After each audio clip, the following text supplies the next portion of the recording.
হ্যাঁ, ভগবদ্গীতা ক্লাসে আপনাদের সবাইকে স্বাগতম জানানো হচ্ছে। তা আজকে আমাদের কত নম্বর শ্লোক থেকে শুরু হবে? কারোর কোনো আইডিয়া? 28 প্রভু। 28 থেকে শুরু হবে। 27 পর্যন্ত কালকে হয়ে গেছে, তাই তো? তা আপনাদের হ্যাঁ প্রভু। দেখতে পাচ্ছেন না? আর দেখতে পাচ্ছেন না আপনার স্ক্রিনে? হ্যাঁ প্রভু, দেখতে পাচ্ছি। তাহলে আমরা প্রথমে ভূমিকাটা আলোচনা করেছিলাম 1 থেকে 27 এর মধ্যে। ভূমিকার মধ্যে যুদ্ধের প্রস্তুতি বলেছিলাম। মনে আছে যুদ্ধের প্রস্তুতিতে কে কোথায় দাঁড়াতে হবে? হ্যাঁ, এবং হচ্ছে দ্রোণাচার্যের কথা এগুলো বলেছিলাম। তারপর হচ্ছে কালকে আমরা আলোচনা করছিলাম যে পাণ্ডবদের যুদ্ধ জয়ের হচ্ছে সংকেতগুলো। মনে আছে তো সবার নাকি? হ্যাঁ প্রভু।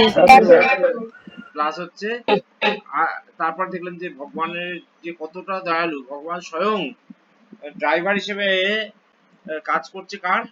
এখানে দেখা যাচ্ছে অর্জুনের কাজ করছে। কতটা ভক্ত বৎসল এটা, যে ভগবান হচ্ছে ভক্তেরও দাস হয়ে যাচ্ছে যদি ভক্তি করা যায়। এটা আমরা কালকে দেখেছি। তো আজকে আমরা শুরু করবো। এখানে হচ্ছে যুদ্ধ না করার জন্য অর্জুনের হচ্ছে 5টা যুক্তি। হ্যাঁ, আপনারা পারলে এই স্ক্রিনটাকে এটাকে একটা স্ক্রিনশট নিয়ে রাখুন, সুবিধা হবে। কারণ কি এইগুলো আমরা আগামী 1 ঘন্টা 1.5 ঘন্টা ধরে এটা পড়বো। হ্যাঁ, তা 28 থেকে 30 হচ্ছে করুণা দেখবো, যে করুণা কারণে হচ্ছে যুদ্ধ করতে চাইছে না। 31 থেকে 35 হচ্ছে উপভোগের কারণ। 36 থেকে 38 হচ্ছে পাপের ভয়। এবং 39 থেকে 43 পর্যন্ত পারিবারিক সংস্কৃতি নষ্ট হওয়ার ভয়। শুধু তাই নয়, এরপরে ভগবদ্গীতার 2 নম্বর অধ্যায়তে গিয়ে 6 নম্বর শ্লোকেও গিয়ে আমরা দেখব কি, যে অর্জুনের হচ্ছে সিদ্ধান্তহীনতা। এই কটা কারণ, 1টা 2টো 3টে 4টে 5টা কারণ। এবং এই 5টা কারণগুলো এবং আমরা আলোচনা করব কোন জায়গায় গিয়ে, কোন শ্লোকে গিয়ে অর্জুনের প্রশ্নগুলোর উত্তর ভগবান কোন শ্লোকের মাধ্যমে দিয়েছে। তো আপনারা স্ক্রিনশট নিয়ে রাখুন। আমরা মাঝে মাঝে জিজ্ঞেস করবো যে এখন কোনটা নিয়ে আলোচনা হচ্ছে, আপনারা তাহলে সেটাকে রিলেট করতে পারবেন। ঠিক আছে, আমি তাহলে শুরু করি। হরে কৃষ্ণ। ঠিক আছে, সবার বইয়ের পেজ বার করে রাখেন। একজন বলে দিন তাহলে কত বই পেজ আছে, তাহলে ওরা যারা বার করে 58। 58। ঠিক আছে, আপনারা আপনাদের বইয়ের 58 পেজে বার করে রাখুন। আমি আমাদের ওই 28 নম্বর শ্লোক থেকে এখান থেকে বার করবার চেষ্টা করছি। 28 নম্বর শ্লোকটা কে পড়বে একজন আপনারা বলে দিন। কে পড়বে? আছে?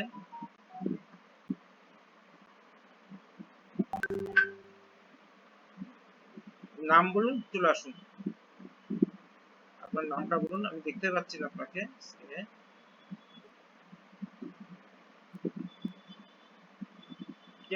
কেউ হাত তুলেছেন নাকি? আমি বলবো।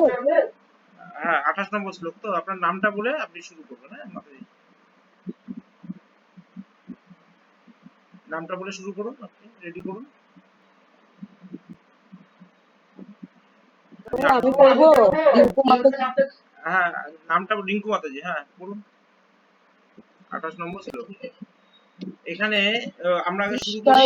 দাঁড়ান দাঁড়ান 1 সেকেন্ড, তার আগে শুরু করি। শ্লোক 28 থেকে 46 হচ্ছে যেটা আমরা দেখতে পাচ্ছি যুদ্ধ না করবার জন্য অর্জুনের 5টা যুক্তি। হ্যাঁ, 28 থেকে 30 হচ্ছে তার পেছনে হচ্ছে যুক্তি হচ্ছে একটা কারণ হচ্ছে করুণা। হ্যাঁ, এবং হচ্ছে আমরা এখানেও দেখতে পাচ্ছি, আপনারা নোট করে নিতে পারেন, এই করুণার এগেনস্টে ভগবান 11 থেকে 30 নম্বর শ্লোকে গিয়ে এটা খণ্ডন করবেন। দেখতে পাচ্ছেন কি আপনারা? হ্যাঁ তা এইগুলো হচ্ছে রিলেশনটা। মানে এইগুলো আপনি বইতে পাবেন না, যেগুলো এখান থেকে আপনাকে নোট করে নিতে হবে কোথায় গিয়ে আমি উত্তরটা পাবো। প্রশ্নটা করেছে অর্জুন যে আমার করুণা হচ্ছে, তাতে হচ্ছে 11 থেকে 30, যেখানে ভগবান আমি দেহ নই আমি আত্মা, তার সম্বন্ধে বলবে। এবার সংজয়ের ভাষায় হচ্ছে অর্জুনের উক্তি। কি বলছে মাতাজি বলুন। দৃষ্ট ইয়ং সজ্জনম অর্জুন বিষ্ণু বাবা অর্জুন উবাচা। অর্জুন উবাচ। 1 নম্বর অধ্যায় 28 নম্বর শ্লোক। অর্জুন উবাচ দৃষ্টা ইয়ং স্বজনম কৃষ্ণ যুযুৎসুম সমুপস্থিতম সিদন্তি মম মুখম গাত্রাণি। সরি, তো ভুল হয়ে গেছে, দাঁড়ান এক সেকেন্ড। হ্যাঁ, পড়ুন আরেকবার পড়ুন। দৃষ্টা ইমম স্বজনম কৃষ্ণ যুযুৎসম সমুপস্থিতম সিদন্তি মম গাত্রাণি মুখম পরশুষ্যতি। গীতার গানটা পড়ুন। অর্জুন কহেন কৃষ্ণ এ রাজ্যে শাসন রণাঙ্গনে আসিয়াছে পরিবারে রণ, দেখিয়া আমারও গাত্রে হয়েছে রোমাঞ্চ, মুখ মধ্যে রস নাই এ যে মহামঞ্চ। অনুবাদ। অনুবাদ অনুবাদ কি বলছে? হে অর্জুন প্রিয় বললেন, বর, আমি বলছি, অর্জুন বললেন, হে প্রিয় কৃষ্ণ, আমার বন্ধু বান্ধব ও আত্মীয় স্বজনদের এমন ভাবে যুদ্ধ উপিলাস হয়ে আমার সামনে অবস্থান করতে থেকে আমার অঙ্গ প্রত্যঙ্গ অবশ হচ্ছে এবং মুখ হচ্ছে শুষ্ক হয়ে যাচ্ছে। এর আগে শ্লোকে আমরা দেখলাম যে অর্জুন ভগবান শ্রীকৃষ্ণকে কি বলছেন, যে আমাকে একটা কাজ করো। হ্যাঁ, দুপক্ষ যে দাঁড়িয়ে আছে, একদিকে কৌরব এবং পাণ্ডবরা যে দাঁড়িয়ে আছে, আমাকে তার মাঝখানে আমার রথটাকে নিয়ে যাও। এবং ভগবান শ্রীকৃষ্ণ ঠিক একজন সারথীর মতন কি করলেন, তিনি তার দুটো রথের মাঝে নিলেন। নেওয়ার পর শ্রীকৃষ্ণ অর্জুন এই আত্মীয় স্বজন বন্ধু বান্ধবদের দেখে তার মুখ হচ্ছে, শরীর অবশ হয়ে যাচ্ছে এবং হচ্ছে মুখ হচ্ছে শুষ্ক হয়ে যাচ্ছে। তার তাৎপর্যটা পড়ুন মাতাজি, তারপর আমরা বলি।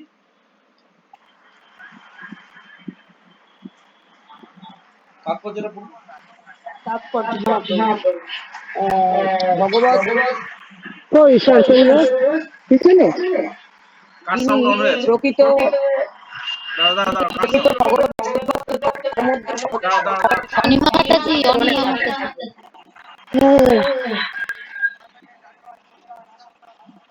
দাঁড়া এক সেকেন্ড।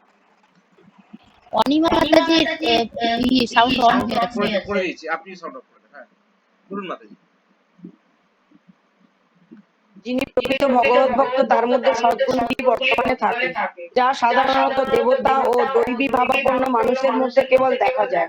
পক্ষান্তরে যারা অন্তর্ভক্ত ভগবত বিমুখ, তারা জড় জাগতিক শিক্ষা সংস্কৃতির মাপকাঠিতে যতই উন্নত বলে প্রতীক হোক, তাদের মধ্যে এই সমস্ত দৈব গুণগুলি প্রকাশ একেবারেই দেখা যায় না। সে কারণে যে সমস্ত হীন মনোভাবাপন্ন আত্মীয় স্বজন ও বন্ধু বান্ধবেরা অর্জুনকে সব রকম দুঃখ কষ্টের মধ্যে ঠেলে দিতে কুণ্ঠাবোধ করেনি, যারা তাকে তার ন্যায্য অধিকার থেকে বঞ্চিত করবার জন্য এই যুদ্ধের আয়োজন করেছিলেন, এই যুদ্ধক্ষেত্র তাদেরই দেখে অর্জুনের অন্তরাত্মা কেঁদে উঠেছিল। তার সপক্ষে সৈন্যদের প্রতি অর্জুনের সহানুভূতি ছিল অতি গভীর। কিন্তু যুদ্ধের পূর্ব মুহূর্তে এমনকি শত্রুপক্ষের সৈন্যদের দেখে এবং তাদের আসন্ন মৃত্যুর কথা ভেবে অর্জুন শোকাতুর হয়ে পড়েছিলেন। সেই গভীর শোকে তার শরীর কাঁপছিল, মুখ শুকিয়ে এসেছিল। তিনি মুখ শুকিয়ে এসেছিল। গুরুপক্ষের এই যুদ্ধ লালসায় তাকে আশ্চর্যান্বিত করেছিল। বাস্তবিক পক্ষে সমস্ত শ্রেণীর লোকেরা এবং অর্জুনের রক্তের সঙ্গে সম্পর্কিত সমস্ত আত্মীয় স্বজন তার সঙ্গে যুদ্ধ করতে এসেছিল। তিনি বুঝতে পারছিলেন না তার সমস্ত আত্মীয় স্বজনরা কেন তার সঙ্গে যুদ্ধ করতে সমবেত হয়েছে। তাদের এই নিষ্ঠুর মনোভাব অর্জুনের মতো দয়ালু ভগবত ভক্তকে অভিভূত করেছিল। এখানে যদিও এই কথা উল্লেখ করা হয়নি, তবুও আমাদের অনুমান করতে অসুবিধা হয় না যে অর্জুনের শরীর কেবল শুষ্ক ও কম্পিত হয়নি, সেই সঙ্গে অনুকম্পা ও সহানুভূতি তার চোখ দিয়ে অঝোর ধারায় জল পড়ছিল। অর্জুনের এই ধরনের আচরণ তার দুর্বলতার প্রকাশ নয়, এটি হচ্ছে তার হৃদয়ের কোমলতার প্রকাশ। ভগবানের ভক্ত করুণার সিন্ধু, অপরের দুঃখে তার অন্তর কাঁদে। তাই শুদ্ধ ভগবত ভক্ত অর্জুন বীর শ্রেষ্ঠ হয়েও তার অন্তরের কমলতার পরিচয় আমরা এখানে পাই। তাই শ্রীমদ্ ভগবত গীতার বলা হয়েছে, যশস্তি ভক্তি ভগবত কিঞ্চা সর্বগুণত্রস্ত সমাসতে সুরা অরা অরা ভব ভক্তস্য উত মহৎ গুণা মনোরথে না সতী ভাবত বহি। ভগবানের প্রতি যার অবিচল ভক্তি আছে তিনি দেবতাদের সবকটি মহৎ গুণের দ্বারা ভূষিত, কিন্তু যে ভগবত ভক্ত নয় তার যা কিছু গুণ সবই জাগতিক এবং সেগুলি কোনো মূল্য নেই, কারণ সে মনোধর্মের দ্বারা পরিচালিত হয় এবং সে অবধারিতভাবে চোখ ধাঁধানো শক্তির দ্বারা আকর্ষিত হয়ে পড়ে। হরি বল। তা আমরা 28 নম্বর শ্লোকের মধ্যে দু তিনটে জিনিস ইম্পর্টেন্ট জিনিসটা আমরা দেখতে পাচ্ছি যে অর্জুন যখন বলছে যে বন্ধু বান্ধবদের দেখে তার আত্মীয় স্বজনদের দেখে তার মনটা হচ্ছে ভার হয়ে যাচ্ছে, হ্যাঁ, তার শরীরটা অঙ্গ শীতল হয়ে যাচ্ছে। তো এখান থেকে এরকম নয় যে অর্জুন হচ্ছে কাপুরুষ, হ্যাঁ, তিনি মানে দুর্বলতার জন্য তার এই রকম মনোভাব হচ্ছে, কিন্তু একজন ভগবত ভক্তর মধ্যে একটা সদ্গুণ যেটা থাকছে সেটা হচ্ছে তার মধ্যে সবচেয়ে বড় সদ্গুণ হচ্ছে তার মধ্যে করুণা।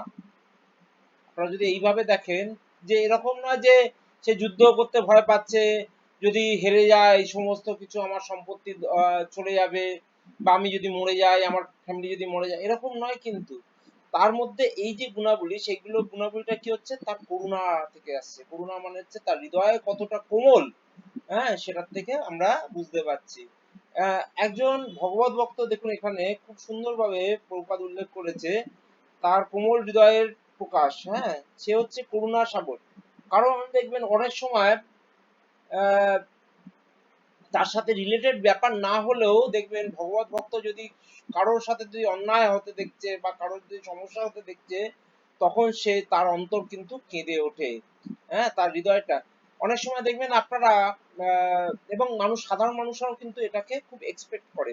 কিরকম দেখুন, আপনি ধরুন ট্রেনে উঠতে গেলেন, ট্রেনে তো প্রচুর ভিড় হয়, যে কোনো ট্রেন, সে সাউথের দিকে ট্রেন যান কি আপনি শিয়ালদার লাইনে যান হাওড়ার লাইনে ট্রেন যান, প্রচুর ভিড় হয়। তা এবং ভিড়ে বসবার লোকের জন্য লাফালাফি হয়, অনেক সময় দেখা যায় মারপিটও হয়। মানুষ খুব সাধারণ ভাবে নেয়, কিন্তু কোনো একজন ব্যক্তি যদি কোনো কারণে তিলক পরে থাকে, কণ্ঠিমালা পরে থাকে, হ্যাঁ, আর যদি ধুতি পাঞ্জাবি পরে থাকে, তখন মানুষের ধরুন সেই ঘটনাটা যদি সে যদি করে লোকে অন্যভাবে দেখে, তাই তো নাকি? হ্যাঁ প্রভু। কি বলে যে প্রভু আপনি একজন সাধু হয়ে এরকম কাজ করছেন, তাহলে মানুষের এই এক্সপেকটেশনটা কিভাবে আসছে যে মানুষের কাছে একটা সাধারণ মানুষের যে ধরুন ভক্তিও করেনি কোনোদিনও, সবার কাছে একটা ধারণা হচ্ছে যে যে ব্যক্তি একজন সাধু ব্যক্তি, কেউ একজন বৈষ্ণব ব্যক্তি, তার হৃদয়টা হচ্ছে অনেক সফট, মানে অন্য লোকেরা যেভাবে ঝগড়া ঝামেলার মধ্যে অন্য লোক কেয়ারও করে না কে কোথায় করছে, কিন্তু একজন ব্যক্তি যদি এরকম করে তাহলে মানুষের কিন্তু অনেক রকম এক্সপেকটেশন থাকে। এটা তো বাইরের লোকের এক্সপেকটেশন, কিন্তু যে ব্যক্তি সত্যিকারে এই সাধু তার হৃদয়টা কিন্তু এতটা কঠিন হয় না, তার হৃদয়টা অনেকটা কি হয় সফট হয়। বোঝাচ্ছে এই কথাটা? হরে কৃষ্ণ। হ্যাঁ প্রভু। হ্যাঁ প্রভু।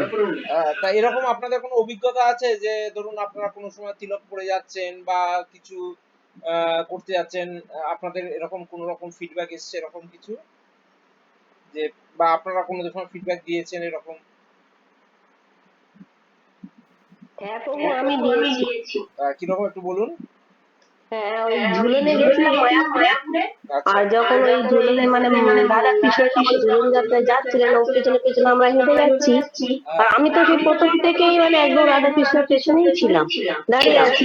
এবং পুরো যাওয়ার মুহূর্তে মানে শেষ মুহূর্তে যেখান থেকে একদম মানে দাঁড় করিয়ে দেয় এবার শোধন হয়ে ভেতরে ঢুকতে হয় আর কি।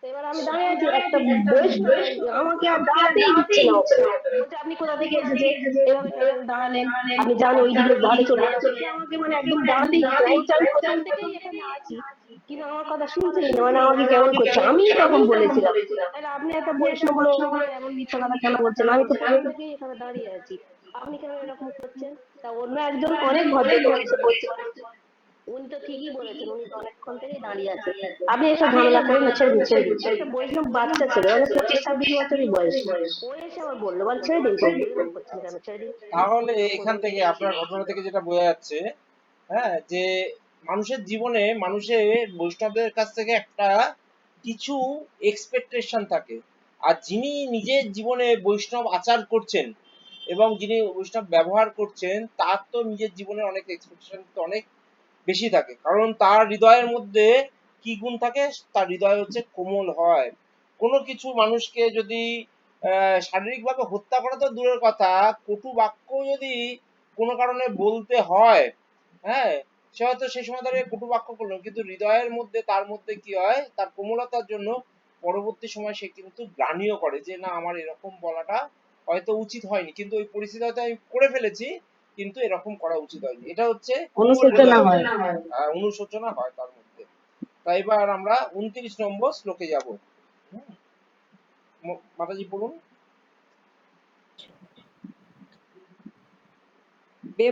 বেপথশ্চ শরীর মে রোমহর্ষ চ জায়তে গণ্ডীবং সংস্রতে হস্তাৎ তৎচৈব পরিদজ্যতে। কাঁপিয়াছে শরীর মোর সহিতে না পারি, গান্ডীব খসিয়া যায় কি করিয়া ধরি, জ্বলিয়া উঠিছে ত্বক মহাতাপবান, হইও না বন্ধু আর আগুয়ান। অনুবাদ বলছে আমার শরীর হচ্ছে কম্পিত হচ্ছে, রোমাঞ্চিত হচ্ছে, আমার হাত থেকে কি হচ্ছে গান্ডীব খসে পড়ছে এবং ত্বক হচ্ছে কি হচ্ছে জ্বলে যাচ্ছে। হ্যাঁ, তা আমরা অনুবাদটা পড়ি তারপর তার ব্যাখ্যা দেবো, তাৎপর্যটা পড়ি। হ্যাঁ মাতাজি তাৎপর্যটা পড়ুন। প্রভু একটু পড়বো?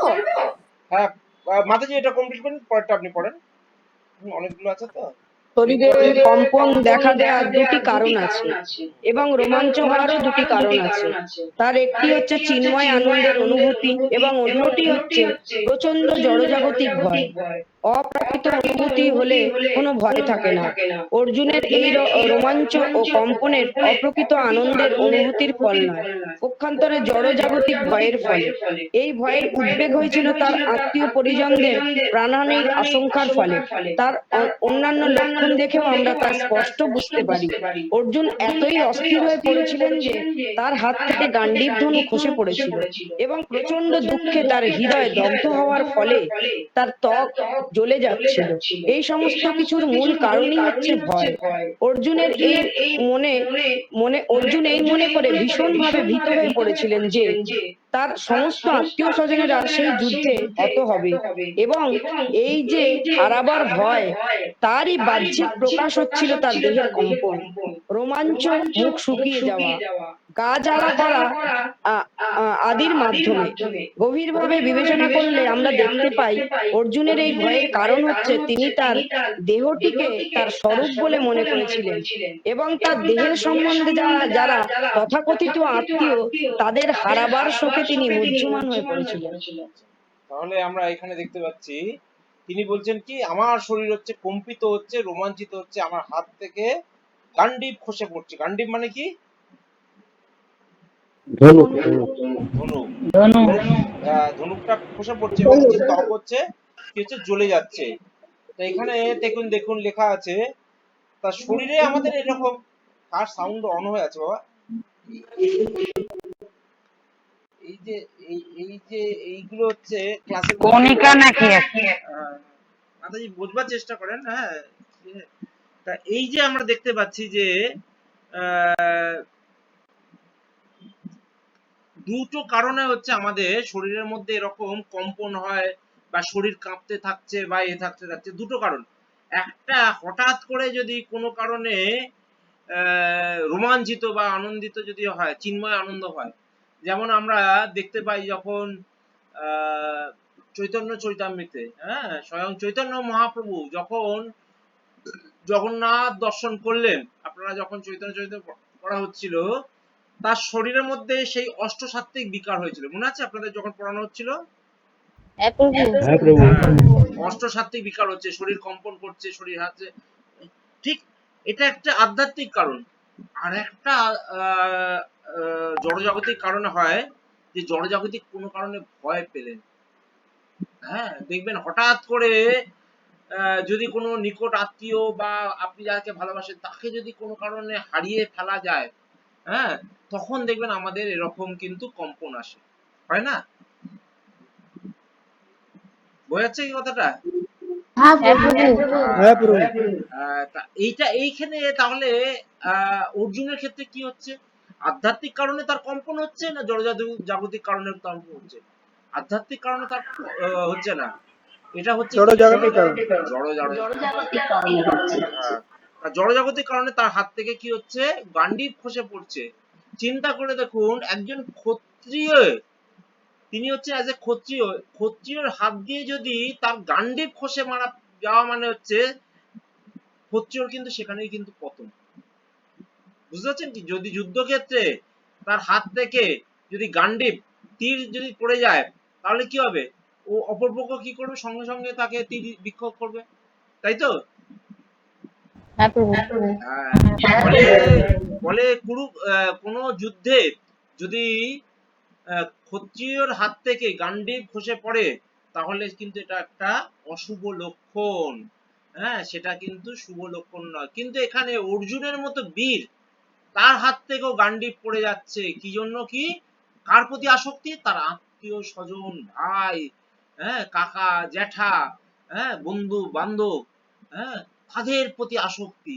যদি আমি এরকম যুদ্ধে অবতীর্ণ হই, তাহলে আমার এই যুদ্ধে কি হবে? তাদের মৃত্যু হবে, তাদেরকে আর দেখতে পারবো না। হ্যাঁ, তাদের সাথে আমাদের একটা কি হবে? দূরত্ব সৃষ্টি হবে। এই ভয়ের জন্য তার শরীর থেকে এরকম বিকারগুলো দেখা যাচ্ছে। তা এটা আমরা কি বুঝতে পারছি? এটা অর্জুনের কি, যে আমরা বললাম যে 5টা কারণের মধ্যে কোন কারণটা? হৃদয় করুণা। করুণা। ঠিক আছে, কত পর্যন্ত ছিল? 28 থেকে মনের দুর্বলতা প্রভু। 28 থেকে কত? 28 থেকে 30। এটা হচ্ছে মনের দুর্বলতার থেকেও বলা যায় যে করুণা, হৃদয়ের যে করুণা। আমাদের দেখবেন অনেক সময় অনেক লোক এরকম আছে, আপনার সাউন্ড অফ করে দেন, অনেক সময় এরকম আছে লোক সিনেমা দেখতে দেখতে একটা ইমোশনাল হয়তো কোনো একটা সিন দেখা যাচ্ছে, চোখ দিয়ে জল বেরিয়ে যাচ্ছে। সে ব্যক্তিও জানে যে এটা হচ্ছে একটা সিনেমা হচ্ছে, এটা সত্যিকারের ঘটনা ঘটছে না, কিন্তু চোখ দিয়ে জল বেরোচ্ছে। হয় কি হয় না? হ্যাঁ প্রভু। হ্যাঁ, হ্যাঁ প্রভু হয়। তাহলে বুঝতে পারবেন যে আমার হৃদয়টা এখনো কঠিন হয়নি, আমার হৃদয়টা এখনো কি আছে?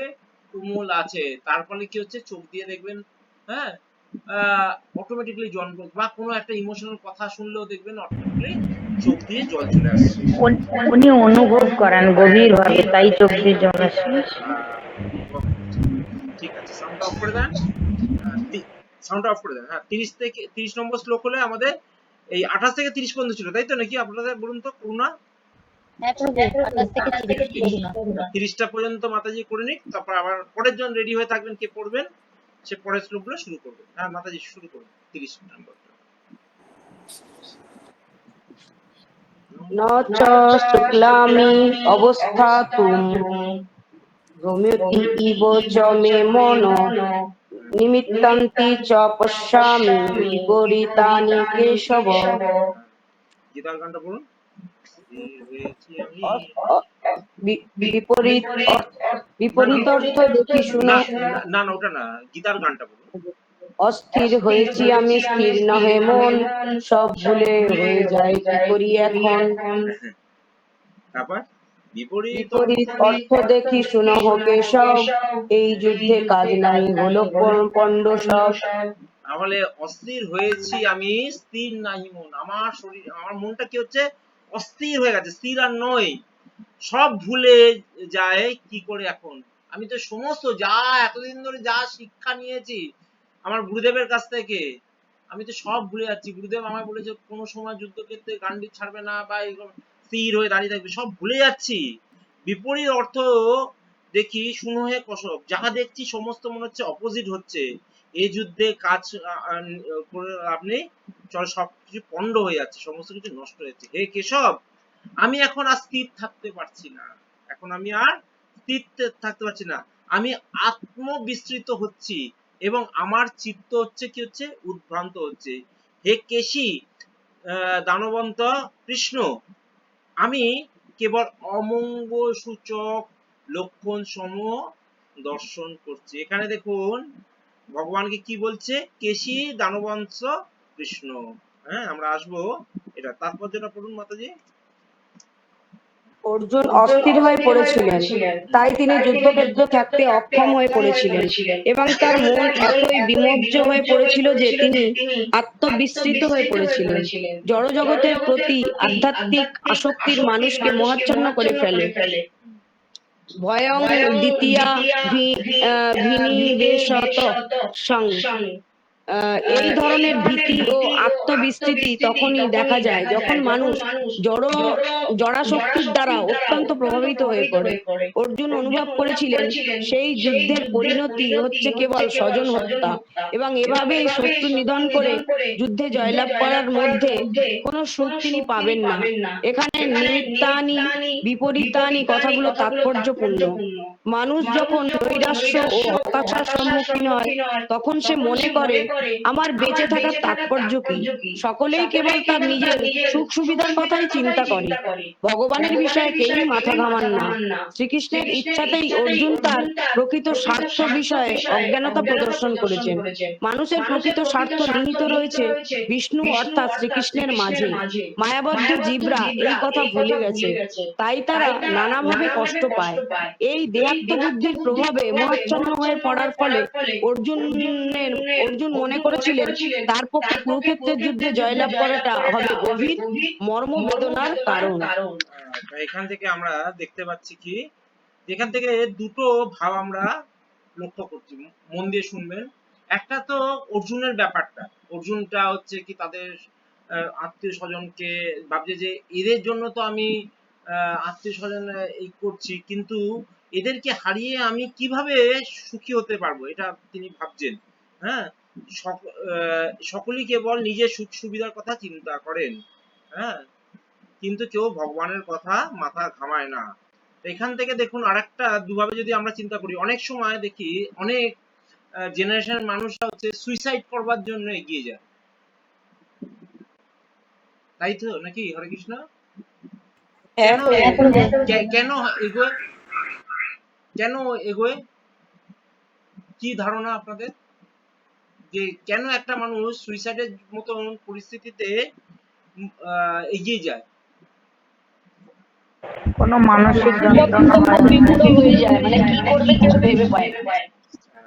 অনেক সময় হয় যখন কোনো মানুষ মন থেকে কমজোর হয়ে যায় তখন সে ওটাই ভাবে প্রভু। মন থেকে যখন কোনো মানুষ আর কি নিজের মন থেকে কমজোর হয়ে যায়, মানে মনের বিশ্বাস মনের দুর্বল। সবকিছু ভক্তি সব চলে যায়, আমার মনে হয় তখন তারা বোধহয় ওই পথটা নেয়। তাহলে এবার সঙ্গে সঙ্গে এটাও দেখুন, এরকম হয় না, আপনারা বলবেন, আপনাদের মত দেবেন, সাউন্ডটা অফ করে দেন। যখন মানুষ নিজের এবং নিজেকে নিয়ে চিন্তা করে বেশি, তখনই মানুষ দেখবেন অনেক বেশি কিন্তু কনসাস হয়ে গিয়ে তারা কিন্তু এই সুইসাইডের দিকে চলে যায়। কিরকম? হ্যাঁ, নিজের এবং নিজের, হ্যাঁ, ধরুন কোনো কারণে পরীক্ষার রেজাল্ট খারাপ হলো, হতে পারে পরীক্ষার রেজাল্ট খারাপ হলো, এবং সেই পরীক্ষার রেজাল্ট খারাপ হওয়ার সাথে তার একটা জগৎ সে তৈরি করলো, লোকেরা কি বলবে, হ্যাঁ, আমি কি করে মুখ দেখাবো, আমার জীবনটা তো শেষ হয়ে গেল। হ্যাঁ, এটা তো আমি একটা উদাহরণ দিলাম যে একটা মানুষ হচ্ছে, এবং সঙ্গে সঙ্গে সে কি করলো, সুইসাইড করতে এগিয়ে গেল। কিন্তু সে ভাবলো না আজকে এই সুইসাইড করতে গিয়ে তার জীবনটা তো বাকিটাও নষ্ট হয়ে গেল। এই পরীক্ষার পরে সে যে, অনেকে এরকম দেখেছি মাধ্যমিকে হয়তো কম খারাপ নম্বর পেয়েছে, হাই সেকেন্ডারি কি ভালো নম্বর পেয়েছে, এরকম অনেকে দেখেছি হাই সেকেন্ডারিতে হয়তো খারাপ নম্বর পেয়েছে, কিন্তু সে এই জড়জগতিক কাজ ফাজে কিন্তু সে কিন্তু এক্সপার্ট হয়ে বেশি টাকা কিন্তু ইনকামও করেছে। হয়েছে কি হয়নি? কিন্তু তাৎক্ষণিক যখন হয়, তাৎক্ষণিক ডিসিশনটা তাদের মধ্যে কি হয়, বেশি হয়। অনেক সময় এরকম হয় যে ইয়াং ছেলেমেয়েরা অনেক সময় ধরুন এক একজন একজনকে পছন্দ করছে, হ্যাঁ, কোনো কারণে হয়তো সেই সামনের ব্যক্তি হয়তো সে বিট্রে করেছে কোনো কারণে, এবং সেই জন্য সেই ছেলেটি বা মেয়েটির কাছে মনে হচ্ছে যে আমার জীবনটা তো ওকে ছাড়া চলবে না, আজকে আমি কি করেছি, জীবনটা শেষ করে দিচ্ছি। দেখুন, ভগবানের পরিকল্পনা আমরা জানি না, হ্যাঁ, ভগবানের পরিকল্পনা আমরা জানি না। হয়তো মেবি হতে পারতো যে ওই ছেলেটি বা ওই মেয়েটির সাথে যদি আমার রিলেশন হতো, হয়তো এরকমও তো দেখা যায় যে এরকম সিদ্ধান্ত নিয়েছে যখন পরবর্তী ছেলেটা মেয়েটা ধরুন বিয়ে তা করেছে বা পরবর্তী সময় ডিভোর্সও হয়ে গেছে, হয়েছে কি হয়নি? হ্যাঁ প্রভু হয়েছে। হ্যাঁ, হ্যাঁ, অনেক সময় দেখা যাচ্ছে এরকম হয়, হয়তো ভগবান এরকম পরিকল্পনা করেছে যে চলো আমি একটা কাজ করি, হ্যাঁ, যে এদেরকে একটু বিচ্ছিন্ন রাখি, তার কিন্তু আমরা ভগবানের পরিকল্পনাকে আমরা কি করলাম, গুরুত্ব না দিয়ে নিজের পরিকল্পনাকে গুরুত্ব দিচ্ছি। তার জন্য মানুষ কিন্তু এই সুইসাইড বা নিজের কথায় চলে আসে। এখন এর থেকে বাঁচার উপায় কি? আমরা যদি এরকম ভাবতে থাকি, এরকম জীবনেও যদি ভাবতে থাকি যে হে ভগবান, তুমি তো মাথার উপর আছো, আমি তো নিজের সিদ্ধান্ত নিজে নিতে পারি না, আমি তো এত এক্সপার্ট নই নিজের সিদ্ধান্ত নিজে নেব, তুমি আমাকে গাইড করো না। এবং ভগবানের কাছে যখন আমরা শরণাগতি হব না, তখন ভগবান চৈত্য গুরু রূপে, ভগবান আমাদের হৃদয়ে চৈত্য গুরু রূপে আছে, তিনি আমাদের গাইড করে দেবেন যে এটা করা উচিত করো। এবং আমাদের কি হচ্ছে, ভগবান যখন যেটা আদেশ করবে, কারোর মাধ্যমে হতে পারে, ব্যক্তিগতভাবে হতে পারে, কোনো কারোর মাধ্যমে হতে পারে, তখন সেটাকে কিন্তু আমাদের কি হয়, একদম সম্মান জানানো উচিত। হ্যাঁ ঠিক আছে, ইনি যেটা বলেছেন, কিন্তু আমরা সেই ইমোশনাল প্রসেসে ভগবানকে সম্মান না দেখিয়ে আমাদের নিজের ইগোটাকে আমরা সম্মান করার জন্য আমরা একটা ভয়ঙ্কর ডিসিশন নিই। এক্ষেত্রেও দেখুন, অর্জুনের ক্ষেত্রেও একই রকম দেখছেন, উনি কি করছেন, স্বয়ং ভগবান ওনার পাশে দাঁড়িয়ে আছেন, ভগবান দাঁড়িয়ে আছেন, কিন্তু উনি কি করছেন, ইমোশনাল কি হচ্ছেন, হ্যাঁ, যে উনি ওনার আত্মীয় স্বজন বন্ধু বলছে এর চেয়ে তো আমার মৃত্যু এরপর আসবে, দেখবেন ভগবান বলছে এর চেয়ে তো আমার মৃত্যু, এদেরকে হত্যা করার চেয়ে আমার মৃত্যু হওয়া ভালো। মানে কি, এখানেও তো সে নিজেকে সুইসাইডের দিকে এগিয়ে নিয়ে যাচ্ছে, তাই না অর্জুন? হ্যাঁ প্রভু। হ্যাঁ, চিন্তা করে দেখুন, কুরুক্ষেত্র যুদ্ধ, কুরুক্ষেত্র যুদ্ধ, কুরুক্ষেত্র যুদ্ধ, স্বয়ং ক্ষত্রিয় গান্ডীব নিয়ে চলে এসছে, মাঝ রাস্তায় এসে দুদিকে দুজন দাঁড়িয়ে আছে, হঠাৎ করে বলছে আমি আজকে আর যুদ্ধ করব না, আমার শরীর থেকে তাহলে চিন্তা করে, এরকম যদি ইন্ডিয়া পাকিস্তানের খেলা হচ্ছে, হ্যাঁ, আমি জানি না এখনকার প্লেয়ার কে আছে, সচিন তেন্ডুলকারের কথা বলতে পারি, সচিন তেন্ডুলকার মাঠে নামলো, মাঠে নেমে ব্যাটিং করতে শুরু করার আগে না না আজকে আর খেলবো না, কিরকম পরিস্থিতি হবে? তুই মাঠে নেমার পর বলছে খেলবো না, তা সেরকম অবস্থা হবে যে অর্জুনেরও সেই অবস্থা, যুদ্ধের মাঝখানে চলে এসছে, যুদ্ধ এই মুহূর্তে অলরেডি শঙ্খ বেজে গেছে, বলছে আমি আর যুদ্ধ করতে চাইছি না। হ্যাঁ, তা এখান থেকে এতটা পড়লাম যে ফার্স্টে তাহলে আমরা কারণ দেখলাম কি, 28 থেকে 30 পর্যন্ত আমরা কি কারণ দেখলাম, যে কি কারণে তিনি করতে চাইছেন না যুদ্ধ, করুণা করুণা। করুণা তার হৃদয়ের মধ্যে করুণা, কারণ কি তিনি একজন ভগবত ভক্ত এবং তিনি কি করেছেন, এই আত্মীয় স্বজনকে হত্যা করতে চান। কিন্তু দেখুন উল্টোটা চিন্তা করুন, এই আত্মীয় স্বজনের জন্য তাকে তার রাজ্যত্ব ত্যাগ করতে হয়েছে, তার স্ত্রীকে অপমান করেছে, তার ভাইকে কি করেছে, বিষ খাইয়ে মারবার চেষ্টা করছে, তার পরিবারকে আগুনে পুড়িয়ে মারবার চেষ্টা করেছে কিনা, হ্যাঁ প্রভু। প্রভু কিন্তু অনেক অত্যাচার করেছে। কিন্তু দেখুন এই অর্জুনের মধ্যে এত কোমল হৃদয় বৃত্তি আছে, দেখো অর্জুনের মধ্যে এত কোমল হৃদয় বৃত্তি আছে, তিনি কি করছেন, বাইরে গিয়ে এত কোমল হৃদয় বৃত্তি আছে, তিনি সেইগুলোকে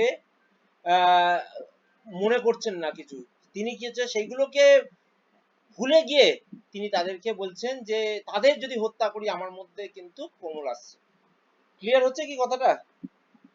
অর্জুনের এখান থেকে আমরা 28 থেকে 30 পর্যন্ত যেটা বুঝলাম সেটা হচ্ছে অর্জুনের যে অবস্থা সেটা দেখছি। অর্জুন হচ্ছে হে প্রিয় কৃষ্ণ, এটা যদিও আপনাদের ওখানে লেখা নেই, তবুও আমরা এই যে যতটা 28 থেকে 30 যেটা পড়লাম সেটাকে আমরা ছোট করে লিখছি।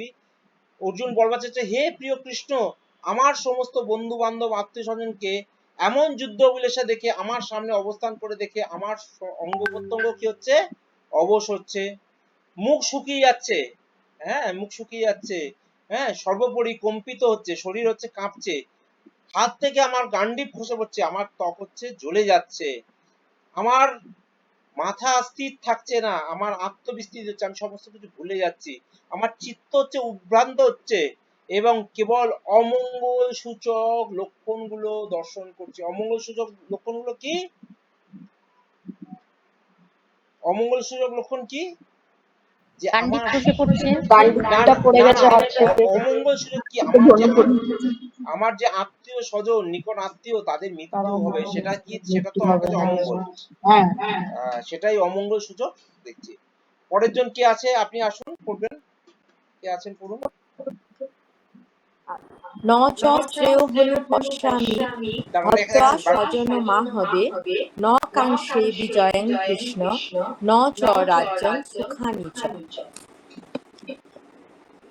পরে গানটা আছে। এক সেকেন্ড একটু ওয়েট করুন। এখানে 31 নম্বর শ্লোকে আমরা যেটা নিয়ে আলোচনা করছি, এখানে হচ্ছে 31 নম্বর, এক সেকেন্ড আমি বার করার চেষ্টা করি, এক সেকেন্ড। 31 এবং 32 নম্বর শ্লোকে দ্বিতীয় অধ্যায় গিয়ে এই যে এটা হচ্ছে 2 নম্বর, 31 থেকে 35 হচ্ছে উপভোগ। উপভোগ মানে কি? উপভোগ মানে কি, কে বলবে উপভোগ? মানে অনুভূতি, প্রভু অনুভূতি। অনুভূতি ঠিক বলবো কি? উপভোগ বলতে কি বুঝবো? মানে এনজয়মেন্ট। উপভোগ মানে অন্যান্য আত্মীয়দের সঙ্গে রাজ্যটাকে ভোগ করা, ভোগ করা, ভোগ রাজ্যের করা, কিছুটা। ভোগ করা, enjoy, enjoy, enjoy. Enjoyment. Result result result না না, এনজয়মেন্ট, এনজয়মেন্ট এনজয় বুঝেন কি আমরা? হ্যাঁ প্রভু এনজয়। একটু নিয়ে আনন্দ করব। ধরুন অনেক সময় ধরুন আপনি আজকে বাড়িতে খুব সুন্দর একটা জায়গায় গেলেন, হয়তো গিয়ে দেখলেন আরে এখানে রাবড়ি বিখ্যাত, আপনি রাবড়িটা নিয়ে গেলেন, রাবড়িটা নিয়ে গিয়ে বাড়িতে গিয়ে কি করলেন, সবার সাথে পরিবারের সাথে ভাগ করে দিলেন। আপনি কি পাবেন ওখানে? আনন্দ পাবো, আনন্দ। আনন্দ। আপনি সেই রাবড়িটা যদি একলা একলা বসে খেতেন, আপনি যতটা আনন্দ পেতেন তার চেয়ে অনেক বেশি আনন্দ পাবেন আপনি আপনার নিকট আত্মীয়দের সাথে ভাগ করে খেতে, তাই তো নাকি হরে কৃষ্ণ? হ্যাঁ হ্যাঁ ঠিক একইভাবে আমরা 31 থেকে 35 নম্বর শ্লোক পর্যন্ত আমরা সেই উপভোগ মানে আনন্দটা অর্জুন কি করে, এবং তার উত্তরে ভগবান 31 এবং 32 নম্বর শ্লোকে দ্বিতীয় অধ্যায়, এইগুলো নোট করে নেবেন। যখন আমাদের 31 থেকে 32 আপনি মনে করে দেবেন, কারণ আপনারা অলরেডি স্ক্রিনশট নিয়ে রেখেছেন বা কাগজে লিখে রেখেছেন যে কি কি কারণ ছিল। হ্যাঁ, এখানে 31 নম্বর শ্লোকে গিয়ে ভগবান অর্জুন হচ্ছে তার নিষ্কাম অর্জুন, মানে নিষ্কাম মানে তার কামনা বাসনা চাইছে না। 31 নম্বর শ্লোকটা মাতাজি আরেকবার পড়ুন। ন চ শ্রেয়, মাতাজি পড়ুন, যিনি পড়ছিলেন। শ্রাবন্তী মাতাজি পড়ছিলেন। শ্রাবন্তী মাতাজি পড়ুন আরেকবার।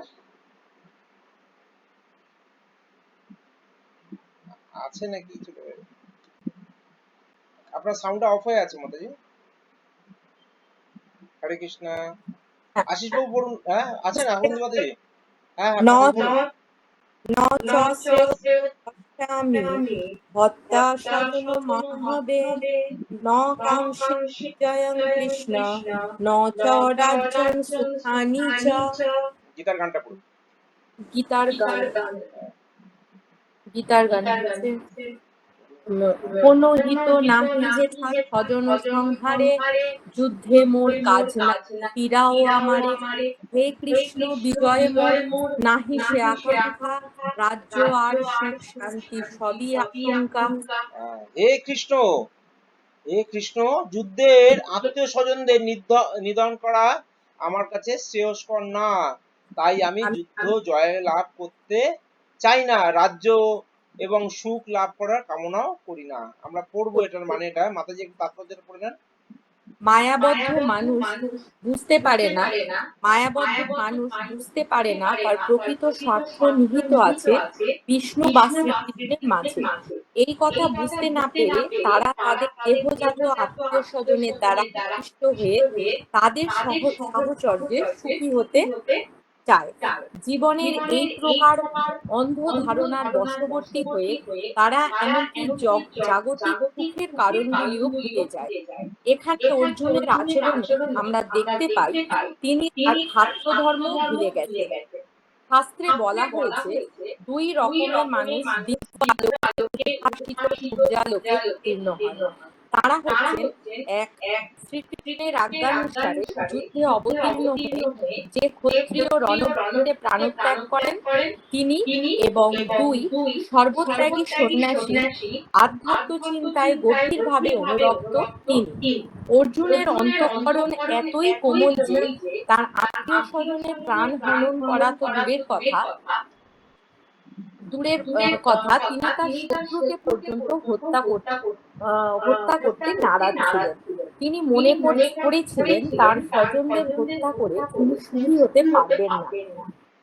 যার যার ক্ষুধা নেই সে যেমন রান্না করতে চায় না, অর্জুনও তেমন যুদ্ধ করতে চাইছিলেন না। পক্ষান্তরে তিনি স্থির করেছিলেন অরণ্যের নির্জনতায় নৈরাশ্যপীড়িত জীবন অতিবাহিত করবেন। অর্জুন ছিলেন ক্ষত্রিয়।